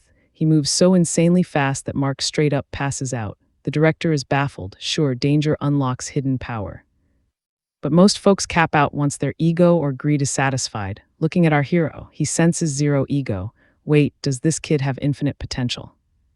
I know what you're thinking, but it actually gets crazier. Another teacher notices his mind is entirely blank. Zero distractions. His focus zone density is hitting a staggering 99.9%. In this god-tier trance, he is perfectly calculating every single step. The teacher knew Chiron was gifted. But now he is staring death in the face, yet he only cares about smashing this labyrinth. The safe gaps are literally under 1 meter wide. And he can't just teleport 10 meters in one go. So what does he do? He slices the distance into micro steps, rapid-fire calculating and blinking forward like pure lightning. Suddenly, a massive wall spawns right in his face. Dodging is impossible. The gap is way too tight, so he decides to just tank it and blast right through. Everyone is totally clueless. Only one smart kid manages to break it down. Cut a circle into infinite pieces and it turns into a straight line. He is splitting space into thousands of fragments. Nobody buys that human math can do that, but the kid clarifies it isn't math. It is straight-up clairvoyance. Hearing that, the whole arena realizes his stats are completely broken. Calling him a genius is a massive understatement. He pushes ahead, but bam, a brand new maze spawns. The teachers call this nightmare the Dragon's Labyrinth. Cena sprints over to Ted just as Mark finally wakes up. Mark is literally shaking with terror, while our hero frantically tries to memorize the exact spawn pattern of the maze. He has to perfectly retrace those exact safe zones. Mark is absolutely terrified now. He actually begs Sharon to just drop him and save himself. Over at the control panel, Cena reaches Ted, screaming about what the heck is going on. Ted stays super chill, just admitting they hit a glitch. Cena goes off, yelling that the system needs an emergency shutdown immediately. Ted is confused until she drops the bomb. Mark and Sharon are trapped inside. A third teacher panics, shouting that our hero is staring right down the monster's jaws. Sweat is pouring everywhere, but right before those mechanical teeth snap shut. Sharon forces his heart rate down, still breathing. He starts calculating routes in 1/10 of a second. Down to 100th, he maps every single teleport spot. In 1,000th of a second, he realizes the math is doomed. He scrambles for a backup plan, but too late, snap, the jaws crush down completely.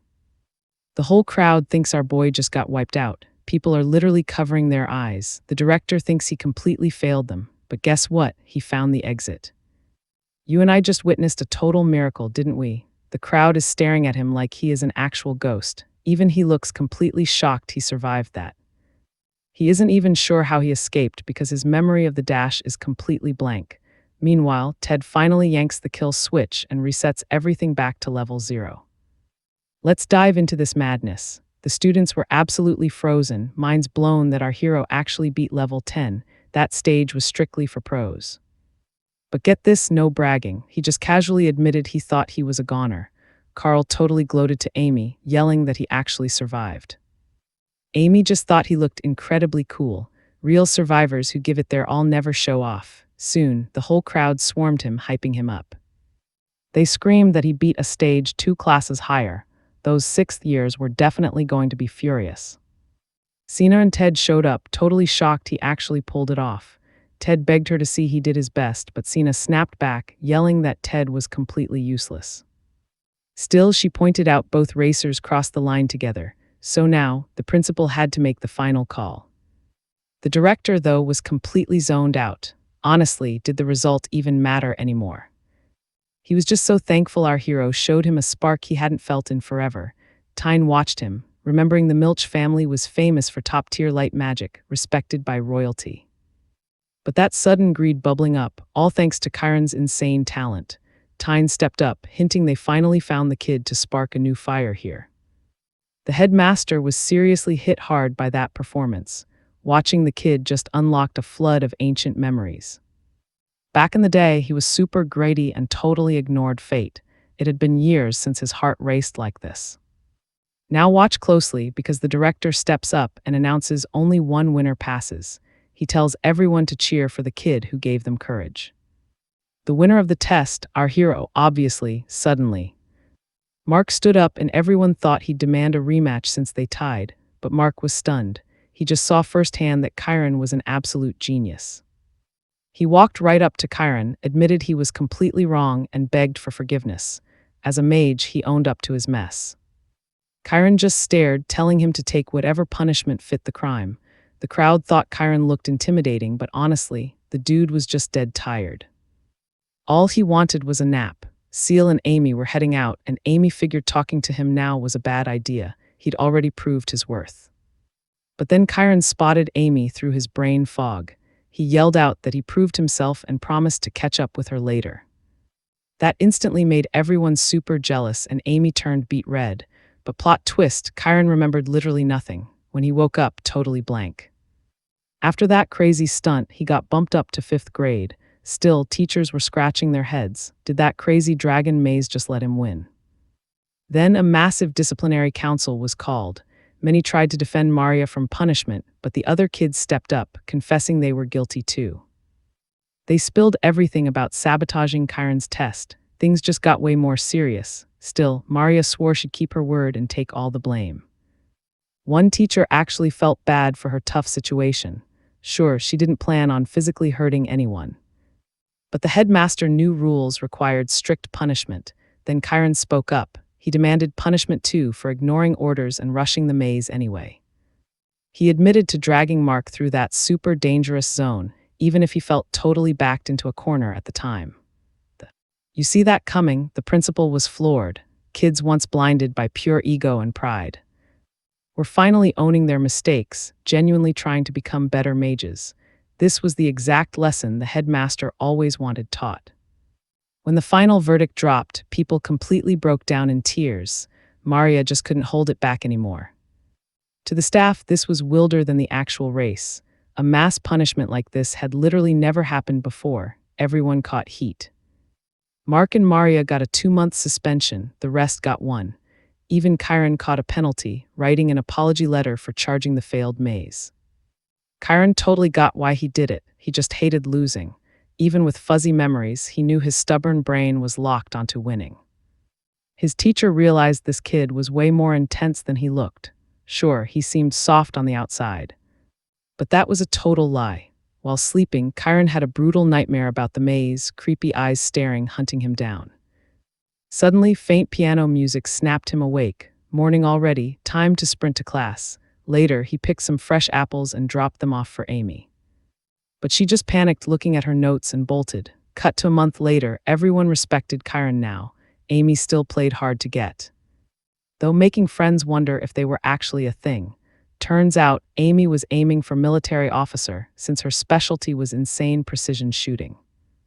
Perfect for recon missions. That word specialty meant absolutely everything in 5th grade. Now kids had to treat magic like a literal career.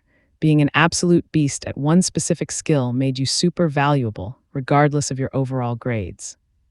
While Chiron pondered this, Nade popped up. His grades were mid, but he was energetic and rocked lightning magic. Mid-chat, 2 absolute units walked over. Chiron braced for some heavy magic debate, but they just asked, who's the better teacher, Sane or Ayla? Such a random question, Chiron realized nobody avoided him anymore. Nade laughed, asking if that was actually a tough choice. Chiron was about to say it was a stupid question, but Nade immediately backed Sane. The three instantly started a heated debate on teacher pros and cons. Chiron smiled, realizing these were literally just regular teenagers goofing off. Then they spun around, demanding his vote. He knew joining this gossip was the peak normal school experience. He was about to play it safe and pick both, but the guys suddenly bolted. Chiron felt let down, but Nade warned Iruka was right behind them. Who is this new character? Trust me, you and I definitely want to find out. You and I are about to jump back into the madness. Aruki introduces himself as a 5th grade outcast, and Chiron instantly realizes this voice guided him before. He grabs his hand, super grateful. Aruki shrugs, saying he expected someone more interesting. Nade quickly apologizes, explaining this guy always speaks in riddles. Aruki claims that was actually a compliment, then warns Chiron to watch his back. Asked if he's skipping class, he just says he's bored. Nade sighs, yeah, Aruki is weird, but deep down, totally reliable. Chiron thinks he seems like a decent dude, but Nade corrects him. Aruki is a literal genius, just an incredibly strange one. Right on cue, Aruki steps forward, muttering absolute nonsense. The next second, boom, he moves with insane speed. Everyone feels the crazy energy. Aruki summons floating spheres, turning them into targets, and starts blasting them. Bam, bam, bam, they explode back to back. The crowd is terrified, but Aruki calmly tells Chiron to meet up later. Chiron is just standing there, completely mind-blown. Aruki is busting out split form and detonation, his signature moves, but here is the kicker. He's the biggest loner in class, barely talks to a single soul. And rocks completely average grades, yet everyone calls him a genius because his skill in one specific area is god tier. His physical calculations are absolutely unreal. He crunches extreme conditions mentally, predicts dates 40,000 years out, and can literally recite pi forever if he feels like it. But outside of science, total train wreck. Teachers are shocked this guy is even in 5th grade. Nade says they used to fight over managing him, but now they've all just given up. Chiron and Nade are still hyped when a girl walks over, inviting Chiron to join her study squad. He shoots her down, and she says the offer stands if he changes his mind. Honestly, he said no because his grades are straight-up garbage. Hearing this, Nade steps up. He runs his own group and offers to take Chiron in. Chiron expects some elite study room, but Nade drags him to the storm. The sketchy place where the school hoards healing materials. Nade swears you can find literally anything here. Chiron questions if this is even legal, but Nade explains that. The storm scrambles its layout every time someone enters. No one can track your loot. Chiron is actually pretty down for that idea. They finally hit the club room. The name, Ritualism and Ghosts. Nade jokes they don't actually study ghosts, aliens, the afterlife, or anything crazy like that. You and I need to watch this part closely. Chiron figures this is a bust, but boom, Nade kicks the door wide open. Dust goes flying, and inside, it is Aruki, the crazy genius from before, scribbling all over the chalkboard. Nade admits the group has a pretty terrible reputation. So he hid that Aruki was a member. Chiron is completely stunned. Aruki cares about a club like this. Chiron asks why Aruki would join a ghost club. Nade smirks, saying it is actually the exact opposite. Aruki is just here to absolutely destroy supernatural theories and bait logic nerds. He is thrilled to see Chiron, wondering why another genius would show up here. Since he is here, Aruki proposes tackling massive questions together, like splitting atoms. Chiron is totally lost for words, so he just blurts out the very first thing that hits his brain. Aruki smirks, claiming he already knows the answer. There has to be massive energy packed inside an atom, then he adds. Chiron is dead wrong because even if people get hurt, it seriously doesn't matter. Chiron fires back, no student should ever be harmed. That is exactly what the headmaster teaches. But Aruki just casually grabs a berry off the table. He claims Chiron clearly does not understand magic because real wizards only follow their own rules. That pisses Chiron off even more. He would way rather be a fool than a toxic genius who hurts people. Aruki holds his ground. Geniuses always create crowds of fools. History proves it, and he hates blind idealism. Shiren won't accept that ideals can absolutely be real.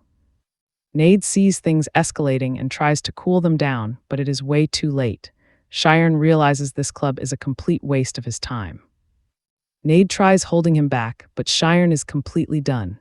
Aruki just makes it worse by treating Shiren like his ultimate rival. He keeps mocking him, doubting a genius like Shiren even exists or can cast in a split second. Nade is shocked, but Aruki looks hyped, challenging Shiren to win the upcoming speed test. Shiren knows this rivalry is permanent. The speed test scores points by blasting targets with active magic. Healing and support magic can attack, and you only advance after wiping out every target in the stage. So yeah, speed is literally everything. We both see the huge problem, right? Shiren cannot use active magic at all. He has zero way to pass this. He needs at least 60 points to reach omniscience magic. Still, his teacher is actually thrilled because Shiren's crazy study method levels up his skills in every subject simultaneously. One field remains where he isn't an expert: photon theory. Shiren never considered it, but now he is absolutely hyped. The teacher hands him 2 books. He cracks them open, hoping for a speed run, but quickly realizes a harsh truth. Even if he passes, this magic seems completely useless in actual combat. His teacher strongly disagrees. She says photon magic only looks weak. It has massive potential. Light is the fastest thing on Earth, and mastering it is incredibly important. Researchers at the Advanced Tower believe photon power could completely revolutionize how information gets transmitted everywhere. They are already testing it in wild, unimaginable fields. That gets Shiren thinking. If light magic can launch a whole new industry, studying it could be epic. So he heads outside to train. He tries casting it and totally fails. He tries repeatedly, but literally nothing is working. The magic shouldn't come from his hands, but straight from the spirit zone's core. Visualizing that is brutal. While he is struggling, a girl walks out nearby. Everyone is completely mind-blown by her insane aura and the fact she just finished hardcore training. Then, Shiren finally finds out who she actually is. Athela, a bishop from the legendary Karas order guarding 12 shrines. She's famous for her absolute iron will. The students go crazy knowing they get to train under her. What do you and I make of this? Shiren is stunned she's teaching. Athela announces the omnipotence lesson, bringing in an upperclassman to demonstrate. Jump in with me, guys. A senior named Samuel steps up, flexing his word magic. Students completely hate him, but whatever. He drops a tornado spell and everyone is mind blown, but he smirks and says to hold their applause. Word magic amps things up big time. He starts another chant, hyping up the crowd, but then 3 whole minutes pass with him just rambling. Just as everyone gets totally bored, he finally finishes. Boom, the tornado gets insanely massive. He brags that picking the perfect words supercharges the spell. He tells the class to watch closely, promising to cast it way faster this time. Honestly, nobody cares, they hate waiting. But then Samuel spits words at actual lightning speed. The spell detonates. This new tornado is an absolute beast, literally knocking everyone off their feet. While the rookies are totally stunned, Ola ruins the fun. They are not learning that today. Instead, they're studying the progression technique, boosting power by counting numbers. Shiren straight up asks if math actually makes you stronger, and Ola nods. She explains that numbers hold deep cosmic rules, linking perfectly to the spirit zone. Watch this. She flexes her own zone by counting insanely fast without breathing. Her aura violently expands, hitting hundreds of meters wide. Then she drops the real secret. Speed counting buffs everything: size, raw power, pinpoint accuracy, you name it. But she throws out a warning: this is not some magical cheat code. If your brain cannot handle the math, it completely fails. Shiren gets the vibe immediately and starts practicing. In 1 minute, he hits 100. Then he wonders, what if he uses his spirit zone to speedrun the counting? Boom, photon burst activated. He pulls it off so flawlessly that everyone is completely lost. Wait a second. Did this dude really just master photon magic right before the exam? A fella spots Sean popping off and marches straight over. She checks if he is ready to take his training to a whole new, intense level. Stepping into the training zone, Sean needs to summon targets. He immediately figures out the combo: beef up the spirit zone first. Now pay attention, this is where he goes crazy. He stacks progression to summon the targets, then instantly shatters them. The whole class is absolutely speechless at his speed. A fella realizes Sharon straight up invented his own progression style. He is mixing giant numbers into sick information-based modules like a living supercomputer. To her, he just smashed through an impossible barrier. The kid's growth speed is completely unbelievable. Test over, the scoreboard drops. Sharon smashed 342 targets with flawless aim. Honestly, half the class is ready to switch to photon magic now. Nate is freaking out because Shireen could not even cast magic before this. Meanwhile, Rurui calls the score pure trash and steps up to flex. Athela tries blocking the troublemaker at first. Shireen is already sighing, absolutely not wanting to deal with another ego-driven clash against a guy like Eruki. But whatever, Yuruki is already mid-cast in the hall. The hype shifts and people start sweating, thinking Sharon might actually get his high score crushed. Sharon realizes the guy is predicting target paths using insane motion equations. Yuruki actually counts to 1 million in a single minute. No one can believe this total jerk was hiding legendary skills, but instead of cheering, Eri marches right up to Sharon, mocking his shocked face and calling him straight up pathetic. Sharon is stunned, while Tom just frantically wonders how Iruki counted so fast.